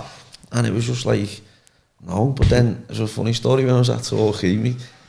We got beat on the Saturday, and there was this nice Chinese restaurant, and me, my dad and my mum, I think they were staying down, and goes there, and me being beat, just eating our scan, and this big woman she was, come stood like over me, next to me, and she went, "What are you doing in here?" I was like, yeah. Me? She was like, "You've just been beat. What are you doing in here?" I was like, "I'm having food." She was like, "You shouldn't be seeing out if you've just been beat. Go home." And my dad just started laughing. I just went, "I'll just leave it, please, love." Yeah. She was like, "Go home, will you?" I just went, "Oh." But then you can't argue. Who do you reckon she was? Must have Still just don't know to this day, yeah. Just be a Torquay fan. And it was just like, I've had a few times when I get into arguments with fans, you know what I mean? Because some of them can get personal. I remember one time I was at Northampton, we being beat or something, and this fan was just giving it loads. And so game finished, was going round, obviously clapping the fans, being beat. And he just started giving me it loads. I just lost my head. Was it personal? The stuff he was saying? Yeah, they do. They get personal, and 99% of the time you just laugh it off, do you know what I mean? But this time I just lost it, and then he's like jumping onto the thing. I just flipped him, I was like, "Get over here then." And he's pretending to like jump over, so I goes over and a couple of lads pulls me back. And I remember just saying, he was just like, "I'll see you outside." So I was just like, oh, everyone says it to you, do you know what I mean? You get it every single game. Yeah, see you later, lad, to that. And goes in, gets a shower and all that, and then goes out, and I seen him. Thought, fair play to you, you've stayed. The only one who's ever stayed. I was going to run back in. Yeah, whoever he is, credit where credit's due. My dad was standing there, and my dad must have seen it, so he comes over to me, and he goes, "Come on, come this way." And I was like, "No." So he walks over by him, was like, "What's your problem?" And he was like, "Nah, nothing, it was just heated, blah, blah." And I just thought, yeah. You know, I just said, "Well, all right, I know, I understand you. Listen, we don't get beat on purpose." And that's what fans can't get their head round, do you know what I mean? We don't go out there to get beat no matter what. You want to win. You want to win just as bad as them, lad. You have off days, and that's the thing. And it's different at our level than Premier League level. If Man City have an off day, they still don't get beat. Yeah. Like, you'll never find bottom of the Premier League beating Man City or Liverpool. No. But in the lower leagues you can. If top of the league have an off day and bottom of the league are on it, you will get beat. Yeah, where there's a level difference in fans don't see that, do you know what I mean? And also as well, you've got more exposure to fans in terms of the bigger clubs have obviously got a bigger level of exposure, but when the Premier League players are coming off the pitch, lad, no one's seeing them anywhere and you can't hardly hear them. But when you're like at the level that you've been playing at, you are getting them personal confrontations and stuff like That's the thing, and don't get me wrong, that was probably the only time I ever lost my head with it. You get it all the time. What's it like being in the public eye, Jack? Stuff like that, like people knowing you and knowing you're hard and stuff. It's only when, say for instance, Chesterfield was quite big for it, because it's a small town. Small club, yeah. And listen, I got on well with the fans. I had 2 spells at Chesterfield, loved both. Well, first spell we got relegated. I loved it, but not love getting relegated. I loved being there. And then when I went back, loved it. Get on well with them still. But that was like, if you went somewhere there, it was like people come over all the time because it's a small town. And we, like when I was there last season, well, the season before, we used to always go to this place, Nonna's, just for a coffee, literally, just for a coffee. But then it turned into like a restaurant / bar, and then it'll turn into not a nightclub, but like a bit of a nightclub. But we'd literally sit there at like 8, half 8, just having a coffee or whatever. Yeah. And it'd be like, people would post up, seeing Jak McCourt out day before a game. Like, no. Yeah. And I remember one time when we were there, it was a bank holiday weekend. We had played on a Saturday. We won. Played on a Saturday, the weather was lovely. It must have been the first bank holiday in the August, because the weather was lovely. And Liverpool with the half-5 kick-off. And because the season only just started, me and Jeff King had an apartment, and we didn't have no Sky or nothing in there. And Jeff's 2 brothers were down. And we played the Saturday, we won. And then we were playing the Monday, so we were in on the Sunday. But we just goes to this like, they have these huts in the beer garden with tellies in. So Liverpool were on, so goes there. I has a Coke, Jeff has a Coke. His 2 brothers had a Coke or something. We had our trackies on still. And then, so we literally from our game, goes back, drops our bags off, goes straight there, watching the game. And as we comes out, people just say, can we have a picture? So, yeah, it's on, has a picture, blah, blah. Next morning, goes into training. The assistant comes and goes, Jack, Jeff, Gaffer wants you in the office. All right, Sam, goes in. What are you 2 doing out last night? Like, we wasn't out. Well, watch this, pulls his phone up, picture. I was like, it's a picture? Well, you were out. They're saying you were out on beer. I said, no, we sat and watched the Liverpool game. Don't believe yous. I said, well, all right. Don't believe us then. That was me. That's just the way I am. But Jeff was like, no, promise you. But then he turned a bit more on Jeff, because Jeff come off injured. He was like, and I just went, Gaff, I said, what? You haven't got Sky in the apartment, yeah? I said, I support Liverpool. I was watching Liverpool. Watch the game. And we wasn't out for one, because we got trackies on. Yeah. Got our match day trackies on. Yeah, Someone wants to ask us for a picture, walking past the pub. Doesn't mean we're in there. Yeah. We're not going to tell a kid or a fan, no, not getting a picture. Yeah. Well, this is what he said. Well, I'm sitting here on my couch, and my missus is going through her phone and shows me that picture. I just went, well, we wasn't out, so I don't know what you want us to do. I said, we're not just going to sit in there and not watch any telly. I said, and he was like, all right, go on, get out of my office. And that's the way it can be, do you know what I mean? And Chesterfield was big for it. Probably the biggest that fans noticing. When you were at Chesterfield, they get thrown out against Chelsea in the FA Cup. What was that like, lad? It was a bit different That's for me. a big draw, isn't it? Yeah, it was unbelievable for the club. Massive for the club. But for me personally, it was different. Because at that time, it was a tough time for me, because I weren't playing, didn't get on well with the manager. Do you reckon that's why you weren't playing, Jack? Because you weren't getting on with the manager? Yeah, but it was loads of stuff going on in the background. Yeah, not with the club. In your personal life? No, not with the club, not with me personally, just me and the manager. Like, lads will tell you who know, and I can't really say too much here because people are watching. Yeah, but stuff's still going on. It was just didn't. He brought me in. They'll know who it is. It's James O. He brought me in. Come in, set for my second spell. Come in the December, I think. Flying straight away, absolutely flying. I was. Kicks the club back up the league, doing well. His football brain's unbelievable. James O's football brain's unbelievable. In terms of what? Analysing things, seeing things, tactics, formations. But he just lived and breathed football. But as a man, I don't like him. And listen, he might watch this himself.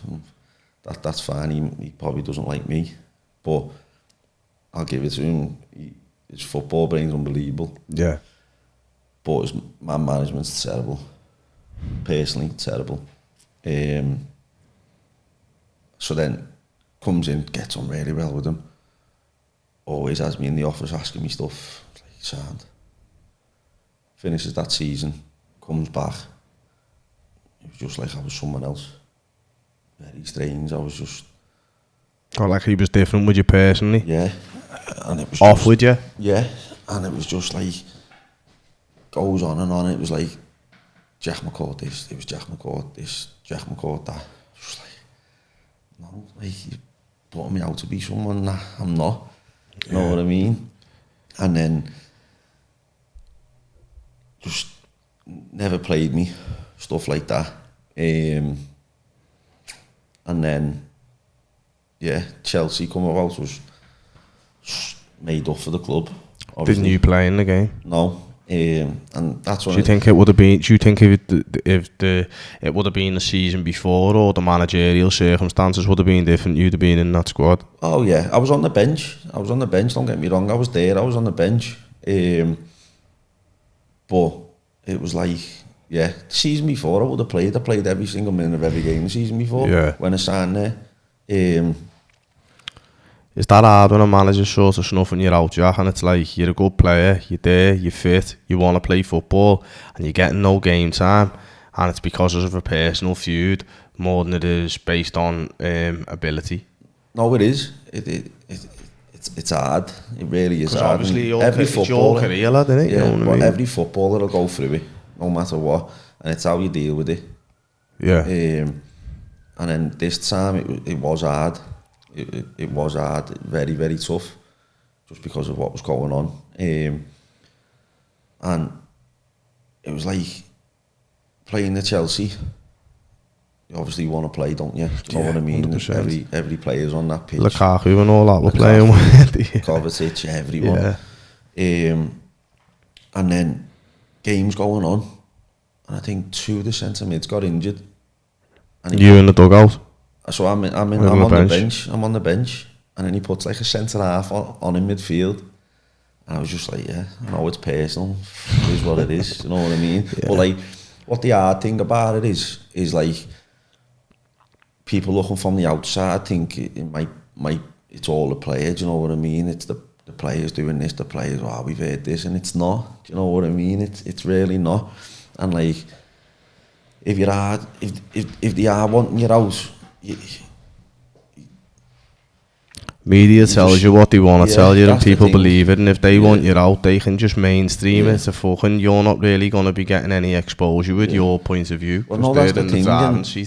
And I remember we played the Chelsea, and then comes home the next day, and I was doing my house at the time, and I was standing on the scaffold because I think my roof had just been done. I was standing there. It is, number comes up, manager. What's he wants here? Where was you living at this point? No, so when I was at Chesterfield, I'd stayed in Liverpool. Yeah, so just stayed down twice a week. Right. Just had a little apartment there. Probably just stayed down twice a week. So the manager's number flashes up on your phone. Yeah. I was like, what the fuck does he want me for now, Dad? Hell, Sunday, just let me go. Do you know what I mean? So then answers it. Hello, Jack. You're okay? Son, you? Yeah, just listen, I just want to apologise for yesterday, like not getting no minutes. I know it's a big game. I just thought, at first, straight away, just go back at him. Just say like, you're a cheeky cunt, you should have brought me on, you fucking... Yeah, you know what you were doing, bringing the fucking centre half on in my position. And I just went, no, don't worry about it, because I thought, I don't get on well with it anyway. I'm not trying to like fucking, do you know what I mean? It is what it is, it's been and gone, it's dead and gone. I just went, no, listen Gaff, don't worry about it. It is what it is, innit?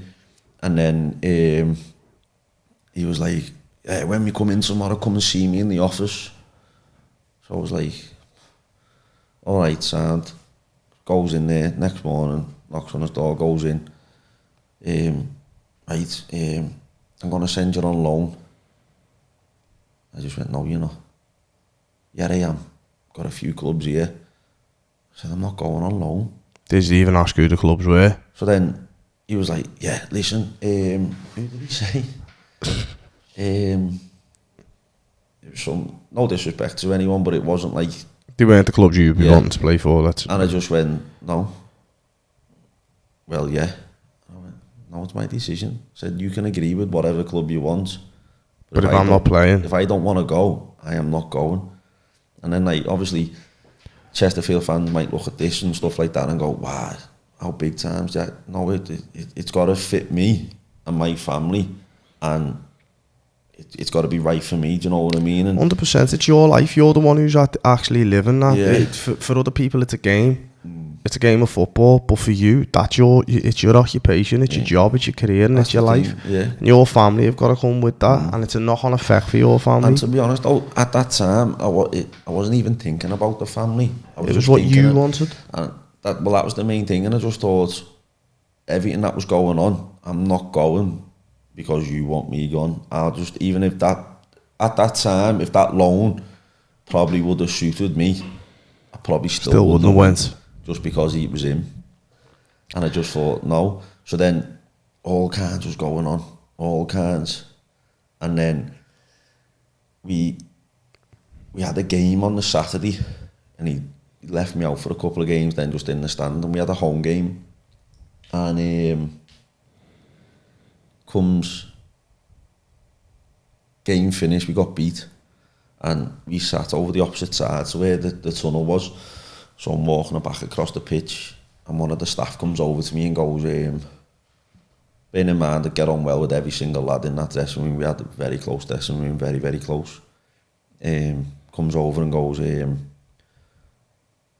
manager's just told me you're not allowed in the dressing room near any of the lads again. So I just started laughing and just went, what? He went, listen, it's not me.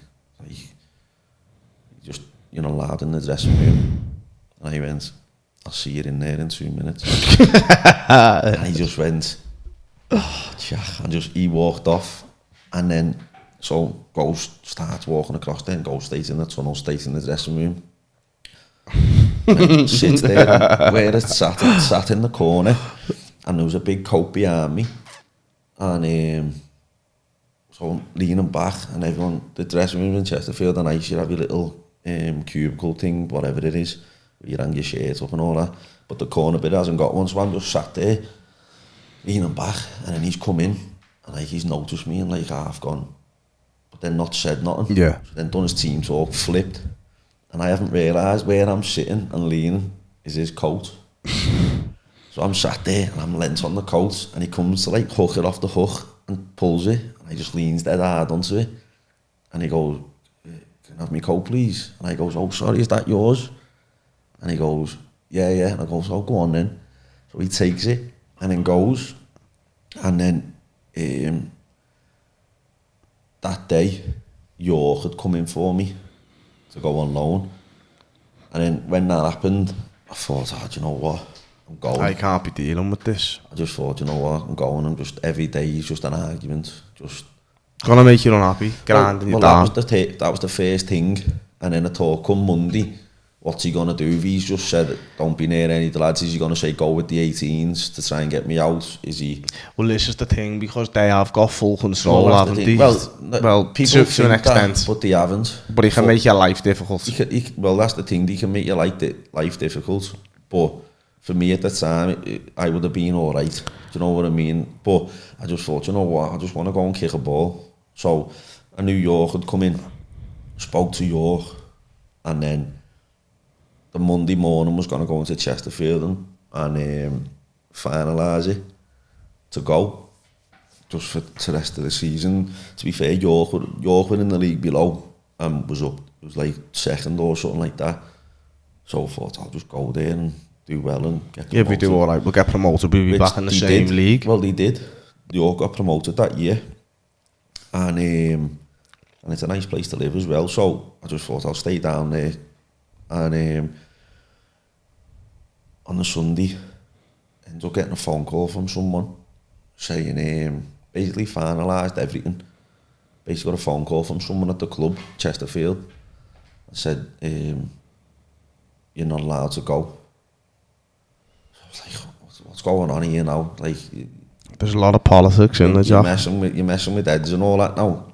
And then the person went, oh no, the gaffer's been sacked. The owners aren't letting you go. So I was like, fucking get in. Like, fuck, he's gone. You know what I mean? So the gaffer who you've been having murder with all this time, out the pitch, sacked, yeah. So then goes in on the Monday. And then obviously the club had said I'm not allowed to go. So then the assistant, Danny Webb, gets the job, temporary. He's the gaffer now. What's that? Is he the gaffer then at that point? Yeah. So then, well, he's being given charge, yeah.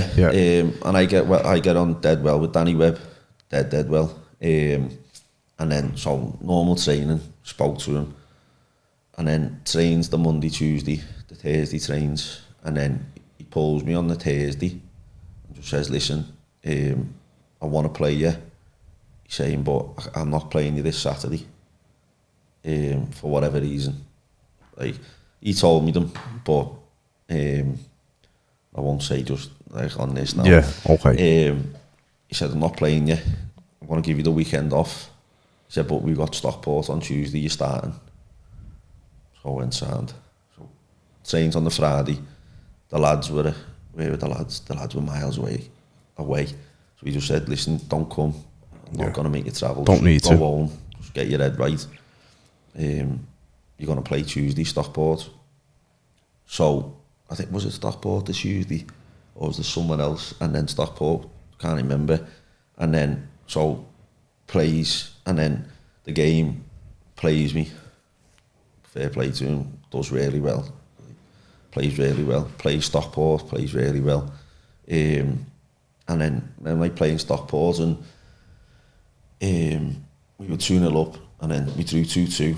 We had a man sent off, but we battered them when we had 11 men in Stockport at the time with the team in the league, but we battered them. And then after it, the media and that wanted to interview me. I was like, oh, what's going to happen here? They're going to ask all questions. So then they were just like, listen, you're being froze out. Basically, we're happy you've come back in whatever reason, blah, blah, blah. And then I was just like, listen, I want to show Danny Webb credit for throwing me back in, blah, blah. And then plays another game, does well again, wins again. Then we played Solihull at home. And we had another game actually, and then we announced Paul Cook as the manager. And then plays a game for Cookie. And then the following game we had Solihull at home. And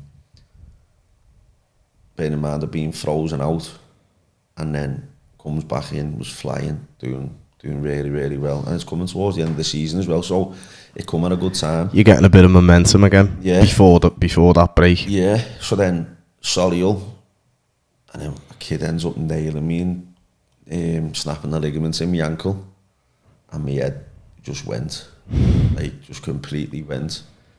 Like, I was heartbroken. It hit me hard. It hit me a bit hard, to be honest, because of obviously what had gone on prior to this. Yeah, and don't get me wrong, I don't tell anyone. When some people might see it, and like my wife or my dad might see it, and they'll ask me, I go, no, I'm sound. Like, I'm sound, don't worry about me. But you won't open up and tell them that, look, your head's there. Yeah. So then that season was hard, because obviously what was going on. And then you're not playing, and because when you're not playing, it's like, where's the next move coming? So finally gets back in, doing well, flying, snaps the ligament in my ankle, and Cookie knew that my head was gone. Did you get on with Cookie? Yeah, get on really well with Cookie. So he knew my head was gone, and then calls me in and just says, listen, go and get yourself on holiday. I was like, no, I want to work to get back in. He just went, no, listen, don't worry, just go and get on holiday. So me, my missus and the baby ended up just going to Tenerife for a week. And then was out for a couple of months. Just over, about 8-9 weeks, I think it was. And then we were in the playoffs. So obviously the team was doing all right. Do you know what I mean? So when I've come back, I'm obviously not in the team, and because we're doing well, I've not got back in the team. No, so because you can't break it with them. Well, that's the thing, and it's still, it was just like frustrating, everything about it. Do you think, like moving from club to club, Jack, and like going out on loan and, all what happened, like, it's, because people, like, you think when you're turning professional, like playing professional football straight away, especially like signing with a club like Leicester, you're thinking this is going to be sunshine and fucking rainbows from here on in this, and it's just going to be the high road. That's what you're thinking going in. But obviously, in your story and from the outside looking in, there's been many highs and lows, and it hasn't always been like that. With you going out on loan and going to all these different clubs, do you think it affected the flow of your football? Do you think that you couldn't, you settled, but do you think it did affect the flow? 100%, because if you look, I have had quite a few clubs, and I think you've played for 11 clubs over a 10-year spell. Well, name them clubs for me, Jack, if you can in consecutive order. I'm going if I can do that. Lad, you've done some going all the guys. I was at Leicester, obviously didn't, as a kid, goes on loan to... Was it Barnsley? No, goes on loan to Torquay.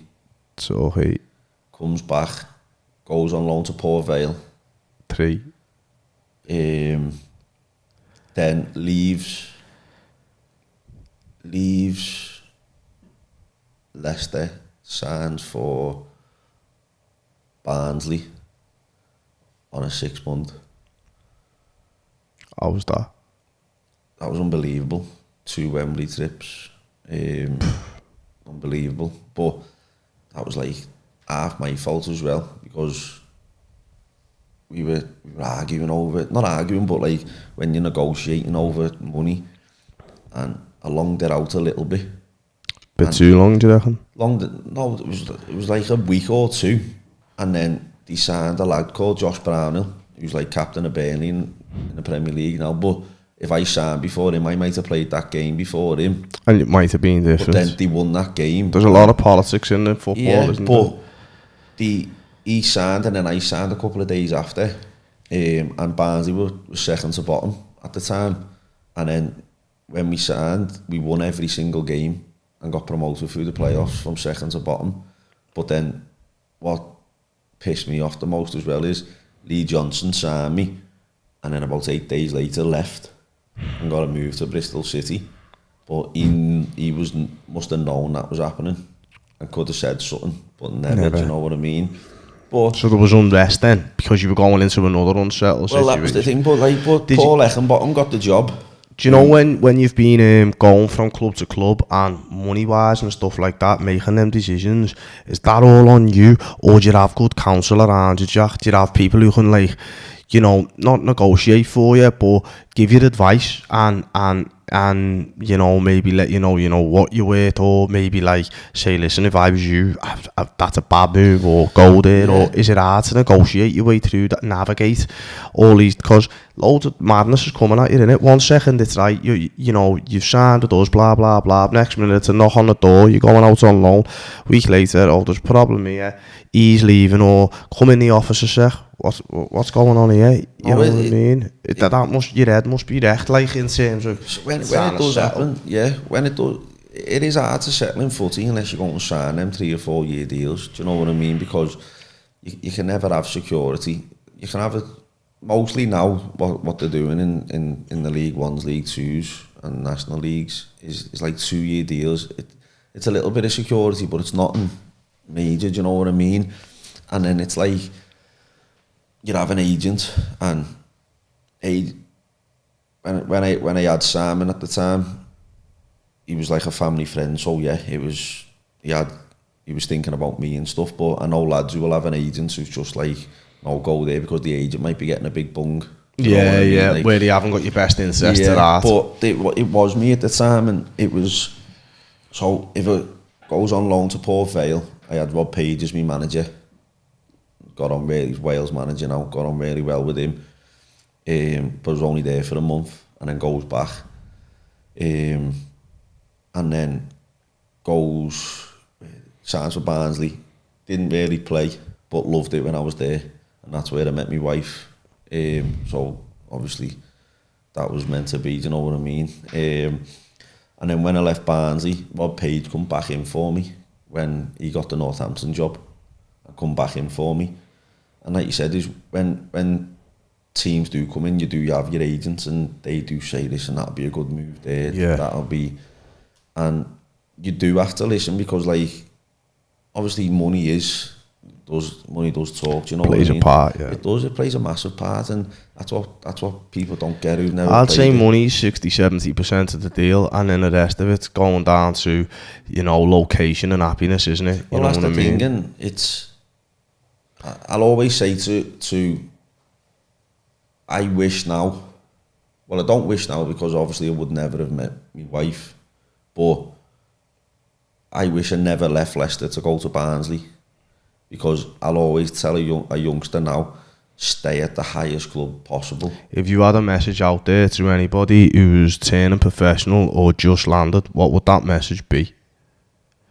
Make sure you enjoy it, and I would try and stay at the highest level possible. So, regardless of whether you're getting first team football or not. But what I'm saying is, say if you're at a Premier League club or a Championship club, and say for instance you've got 6 months, or like say you've got another year left, and then a League 2 club comes in, you're best staying at that Premier League club, because you can go on loan to that League 2 club, or you could go on loan, someone from League 1 might come in, and if you go on loan there and do well, you're coming back. Or a perfect example is when I was at Barnsley, we signed a lad from Man United, Ashley Fletcher, very, very good striker, very, very good. And we signed him, and then a day or 2 days after he signed, that was when all United strikers got injured, and that's when Marcus Rashford made his debut. But Ashley Fletcher was actually in front of him. That's why he come on loan to Barnsley, because Ashley Fletcher was in front. Don't get me wrong, he hadn't left Man U on a perm. Yeah. But he'd come on loan. But I'm just saying, it's a similar example. Whereas like if I was at Leicester and went on loan to Barnsley, and four centre mids or got injured, they might go like, Jack, sit on the bench. Yeah. You might be 4-0 up and they give you 10 minutes, you go and do well. And then that's it, there's the game changer. And that's why I'll always advise. It's a game of moments, isn't it? That's all it is. Luck. It's all luck, don't get me wrong. Like you said, Marcus Rashford, every striker got injured. Ashley Fletcher went on loan, and then there's your chance. Right place, right time. That's all it is. And that's anything in life though, isn't it? But I would advise to stay, and go on loan, like, do you know what I mean? Even if you're at a League 1 club and you've got a year or 2 left, and it depends on age as well. Age is a massive factor, massive factor. And I'll go on to it as well, is I decided to go part-time last season, because you've got to come to a decision when you know that like you're never going to become a multi-millionaire from football. So whatever age you might think that'll be, everyone will be different, everyone. Don't get me wrong, you back yourself no matter what. But I just knew then, I can go and stay full-time. I've had offers now to go full-time, and they haven't been right, do you know what I mean? I'm enjoying what I'm doing now. What's right for you, yeah. But that's the thing. And have you made a good living out of football, Jack? Yeah, you have, yeah. I've got, yeah, but the main things is, my wife and my kids are happy. Do you know what I mean? That's just the main thing. And I think we did go through stages where we weren't happy because work-life balance. Yeah. Was that very, very difficult? It was, because I'd go and live away and I'd be home for 2 nights of the week. So when me 6-year-old now, I've probably missed loads of her growing up. When you've got a wife and kids, that's hard, isn't it? It is, because I've missed her growing up. Like, I missed her taking her first steps, you know what I mean? And I'd get a FaceTime or a video saying, yeah, look, there's her first steps. And it was like, you're not on mega bucks to be doing that. Bucks, do you know what I mean? Don't get me wrong. And if you were, they'd probably be there with you, because the setup of the system is different. Don't get me wrong. Talk here, 17 is lovely. Yeah. That's what I'm saying. You've got to pick the age where you go, right? And there's some lad who I know now, and he backs himself massively, which I admire him for. And he still thinks which I go on, that sound. But he's got no wife, he's got no kids, he still lives at home with his mum and dad. So go on, back yourself, do well. Like, he won't be on massive money now, but he'd rather do that now and have a chance, have an opportunity. That's the thing. Whereas if you have got a wife and kids, I can't sit there and pick up pieces, shite money. No, do you know what I mean? You've got to be like trying to make him roads for your own life, maybe getting into putting your money into things and trying to build something for yourself. Well, that's the thing. And when I got the offer to go part-time, and you've had an amazing life out of it, haven't you? You know what I mean? It has, and don't get me wrong, I've lived every kid's dream. Don't get me wrong, and I do feel privileged that I've done it. But at that time, I got the offer, and it was 20 minutes away from my house, and it was a good offer. And I genuinely didn't know whether I was going to take it. And then I was and ahhing about everything, and sat down with obviously my wife and my dad. My dad just said, listen, take it, and you can come and work for me. Because my dad's got his own business, so that's what done it. What's your dad do? He's got like a building company. So he just said, you can come and do that. And listen, the best thing I ever done, and that's the truth. You're happy now? I'm the happiest I've ever been, and because probably I was at Macclesfield, and I loved it at Macclesfield, but it was hard because we were going through the money problems at Macclesfield. That's when the club went bust, and I was there. I was devastated. Everything was going on, and because I wasn't an older head, but I see myself as an older head. Me and another lad were trying to sort all kinds and do stuff, and it was an hard season. And you've got lads saying you've got no money, and we'd go like 28 days without getting paid, and we'd get paid, but then we still owed another month, and it was just so hard, but I loved it. It was like we just had a good group of lads, and then COVID hit. And then when COVID hit, it was hard because football stopped. We lost my nan. My granddad was very sick. It just hit us all. Life plays a factor, don't it? Yeah. And it was just dead hard. And then, but I done well when I was at Macclesfield, and then that's when I signed for Chesterfield, but I didn't sign at the start of the season. I was out without a club, just sat there doing nothing. And then I signed there, but then I hadn't really enjoyed football. That was probably the start of it, when towards the end of Macclesfield, when I started falling out of love with it. And then that first season, when I first signed there, I got back in love with it. But then I fell out of love with it again because of what was going on. And it was just hard, and I just didn't know when it was just all if it was gonna stop, if it was just gonna pack it in all together and just come home. And I'd never thought, I used to say it messing, listen, I'm gonna go part-time, you can't be harsh with this no more. And then when the offer came, and it was a good offer, I took it. Was the best thing ever.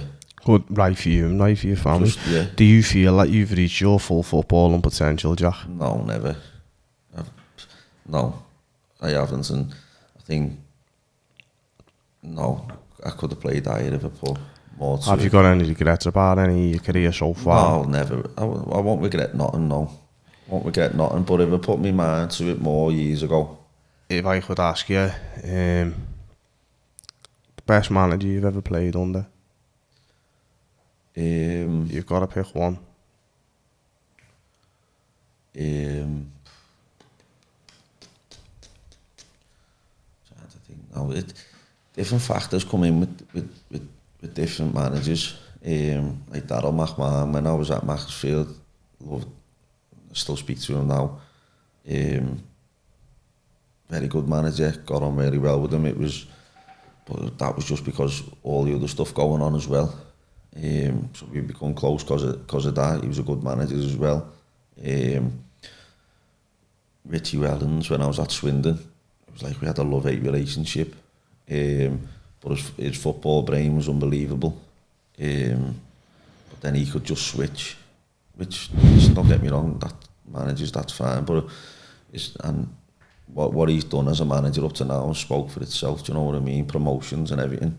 His football brain's very good. But I tend to get on well with assistants.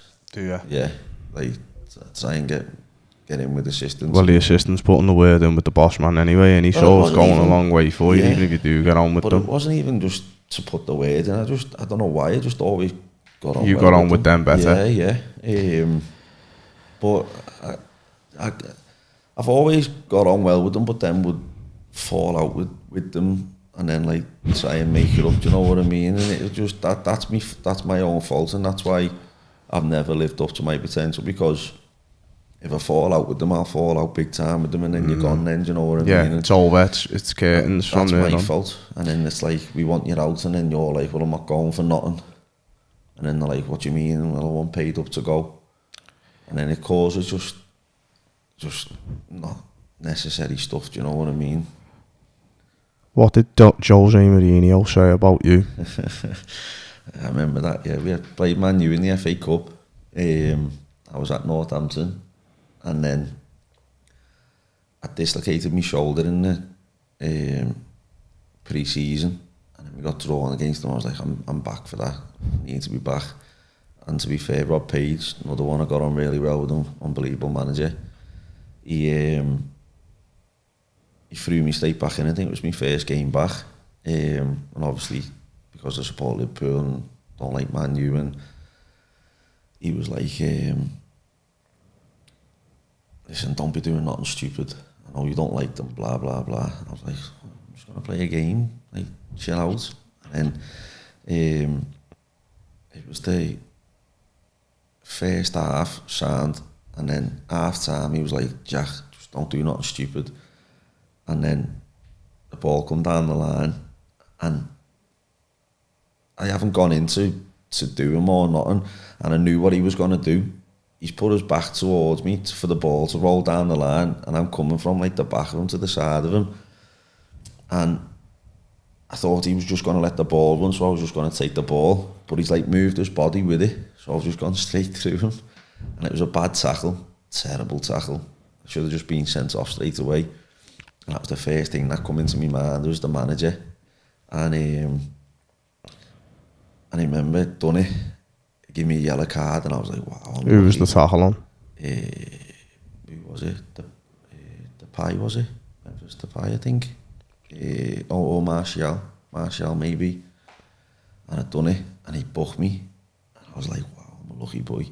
And I remember, like, he gave the foul, and I'm like walking backwards, and Rooney was next to me. And there's a video as well, and he just starts laughing, Rooney. And I just goes, fucking hell, I should have been gone there. And he just went, fucking hell, that's a typical Scouser tackle, that, innit? So I just starts laughing, and we both laugh together. And as the game carries on then, the ref comes running right by me, and he's running next to me as the game's going on, and he goes, you're one lucky boy. I goes, why? I said, it wasn't even that bad.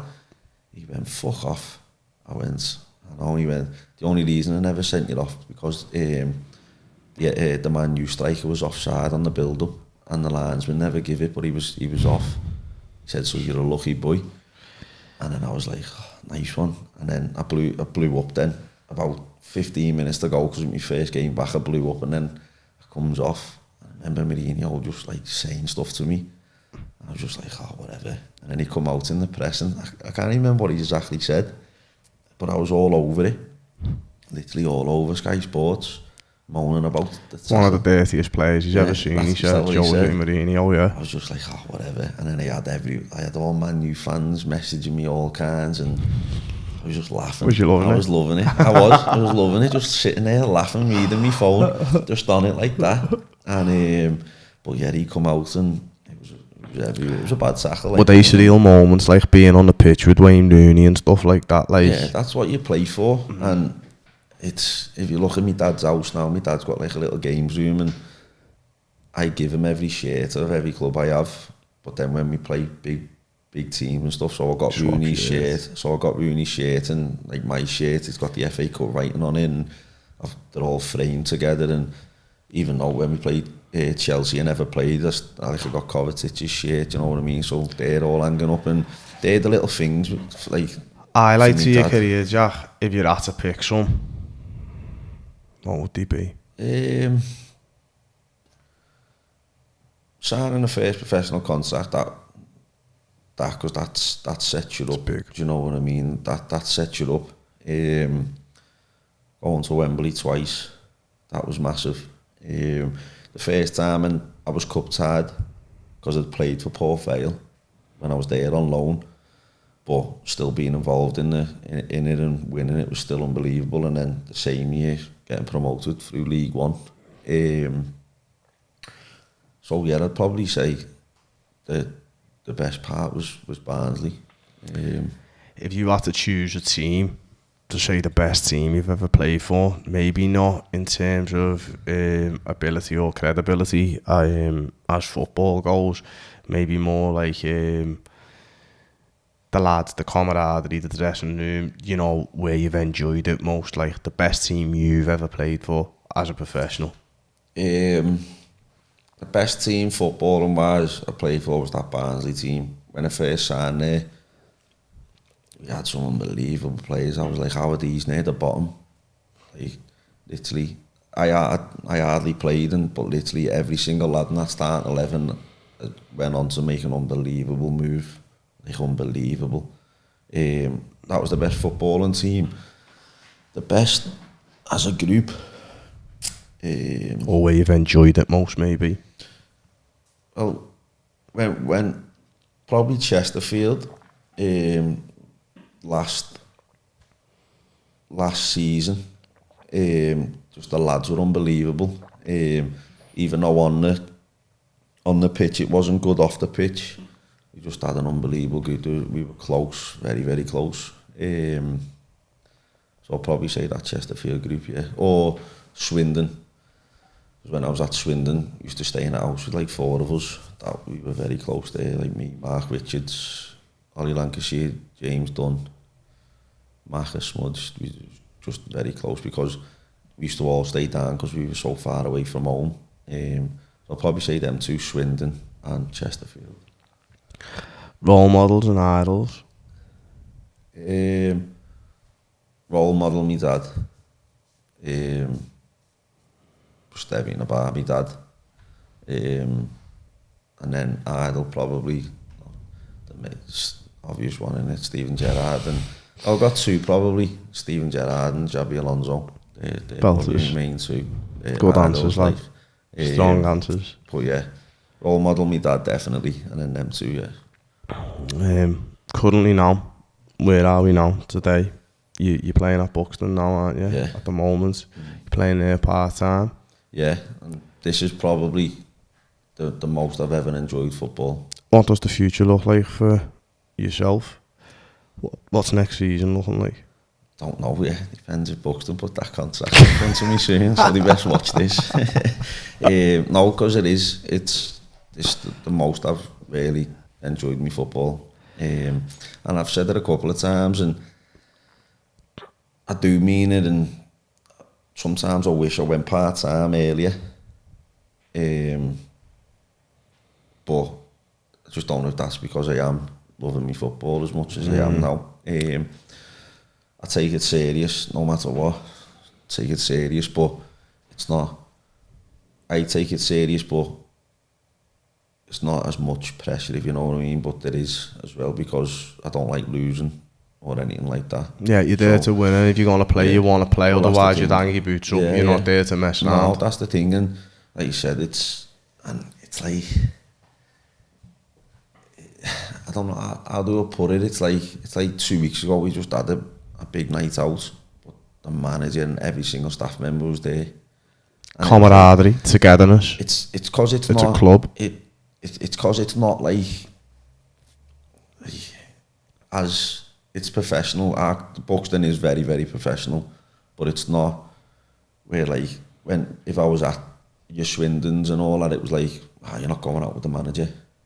The manager's not coming. It's the fucking lads only. Do you know separation, what I mean? Yeah. But here it's just like we're all one, because every single lad has a job.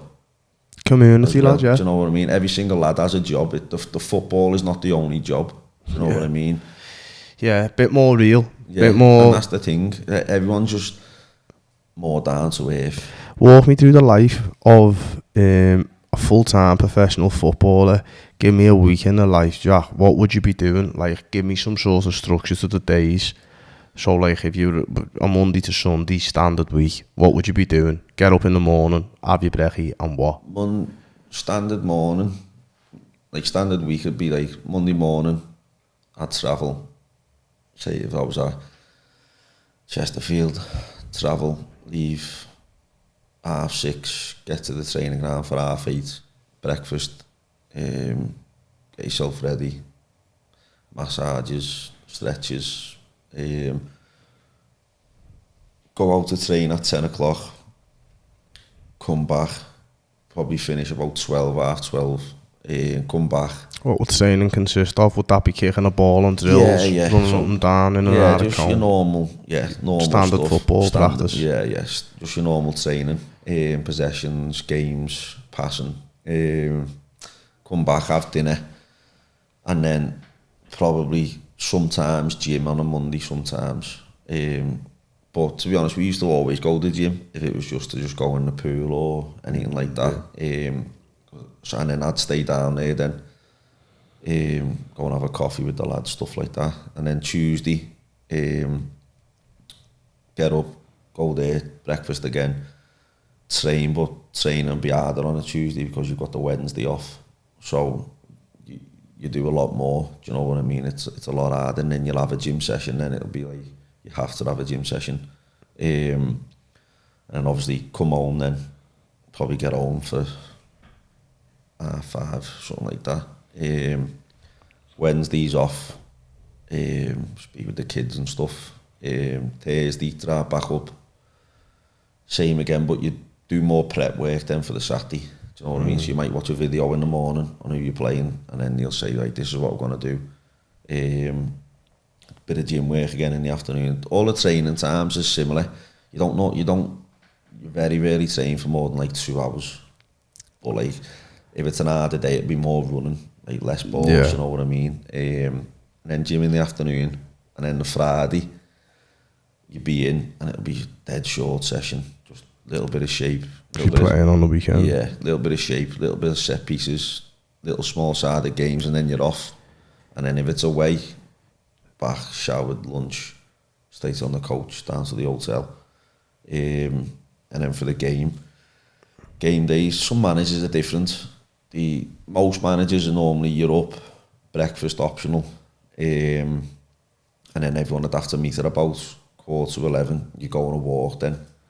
So you go out on a little walk, stretch your legs, come back, have your pre-match meal. So it's normally like chicken, pasta, toast, eggs, beans, stuff like that. And then you do a video again then. If he already hasn't named the team on the Friday, name the team. And then... Will the video will be like an analysis on what you're going to do? Yeah. Most managers do like what we want to do.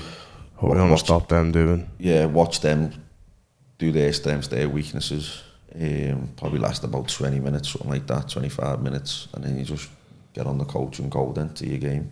And then if managers do that in the hotel, normally it's just your time when you're there then. So lads just have different stuff they do. Diet-wise, the diet's strict of a professional footballer. No, that's that was my thing. I've never been strict, you know what I mean? Just eat what you want. It wouldn't be what I want, but yeah, it wasn't. No, but and again, people look at it differently, don't they? And they go, "Oh, look at him doing that Premier League wise," and it's like, yeah, all right, but he's going on as a private chef there. He doesn't have to lift his finger up. I know it's not much. Yeah, but you're doing a lot of travelling and yeah. You're looking for convenience food sometimes, aren't you? No. Don't get me wrong. That's what I'm saying. Years ago, if you put your mind to it and you did, and I did, if I would have sacrificed more. But look what you'd achieved, though. Anyway. No, I know that's the thing, and it's all if and buts and that's walking out onto the professional field for the first time. Jack, give me all the feels. What did that feel like? Or seeing your name on the back of the shirt in the dressing room and stuff like that. Talkie, remember it? Talkie, Wickham away. It was unbelievable. You get there in your shirts hanging up, and it was like, oh, get my phone out, get a picture, blah blah blah.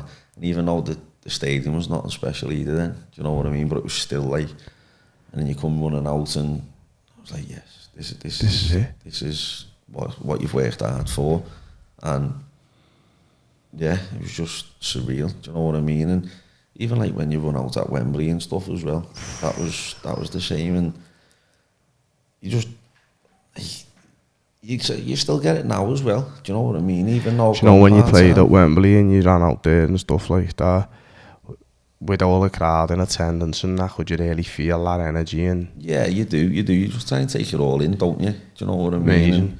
It was amazing. Like, but no, and you still get it now. Do you know what I mean? And memories that last a lifetime, and it's gonna be stuff that your kids will look back on. And that's the thing. And sometimes you take it in a bit more now as well, even though there's not many fans there and all that. But it's like you said before, it's a community, so it's like you see the same faces. They travel everywhere. You see all the little kids. Do you know what I mean? Because when there's a lot. If you're at, say for instance, at a bigger club and there's thousands and thousands, it's hard to take everyone in. Yeah, do you know what I mean? So you don't really know. So you try and block it all out because you might have loads shouting you, but when you go to Buxton, you might have 2 people shouting you. So they know you can hear them, and I know I can hear them, so you can't blank them. Yeah, do you know what I mean? Because I've never been one of them who'll blank anyone. Do you know what I mean? But when there is loads and there can be too much, and you're warming up, and it's like if I go over and get a picture with him, there's going to be about another 15. You're missing the warm-up. Do you know what I mean? It's overwhelming, yeah. That's the thing, yeah. So, but it is. I still get that feeling now running out, and I think I'll always get it no matter what level and where I am, to be honest. And it's a privilege, don't get me wrong, it is. It's a privilege. You get paid for what you love, do you know what I mean? And I'll never take that for granted, like, definitely not. That's about it, lad. We'll finish up on 10 quick questions, just for a little bit of laugh and a bit of light-heartedness. You've answered one anyway, but fucking we'll do it. What team do you support? Liverpool. What's your favourite food? Healthy or non-healthy? Non-healthy, lad. What's your favourite? Chinese. After the game. Favourite thing to do to wind down? Play poker. Favourite spot in the city? Got you there. My own house, probably. Because I've just done it and moved into it, that's why. What sounds favourite player? Steven Gerrard. Favourite film? Shooter. Jeans or trackies? Trackies. Yes. Chocolate or crisp? Chocolate. My man. You can only keep one possession, what would it be? Can't even say my kid now because I've got 2. Yeah. And that's it's got to be a material possession. Oh, phone. It's got to be a phone, hasn't it? You could go anywhere in the world. Where would it be?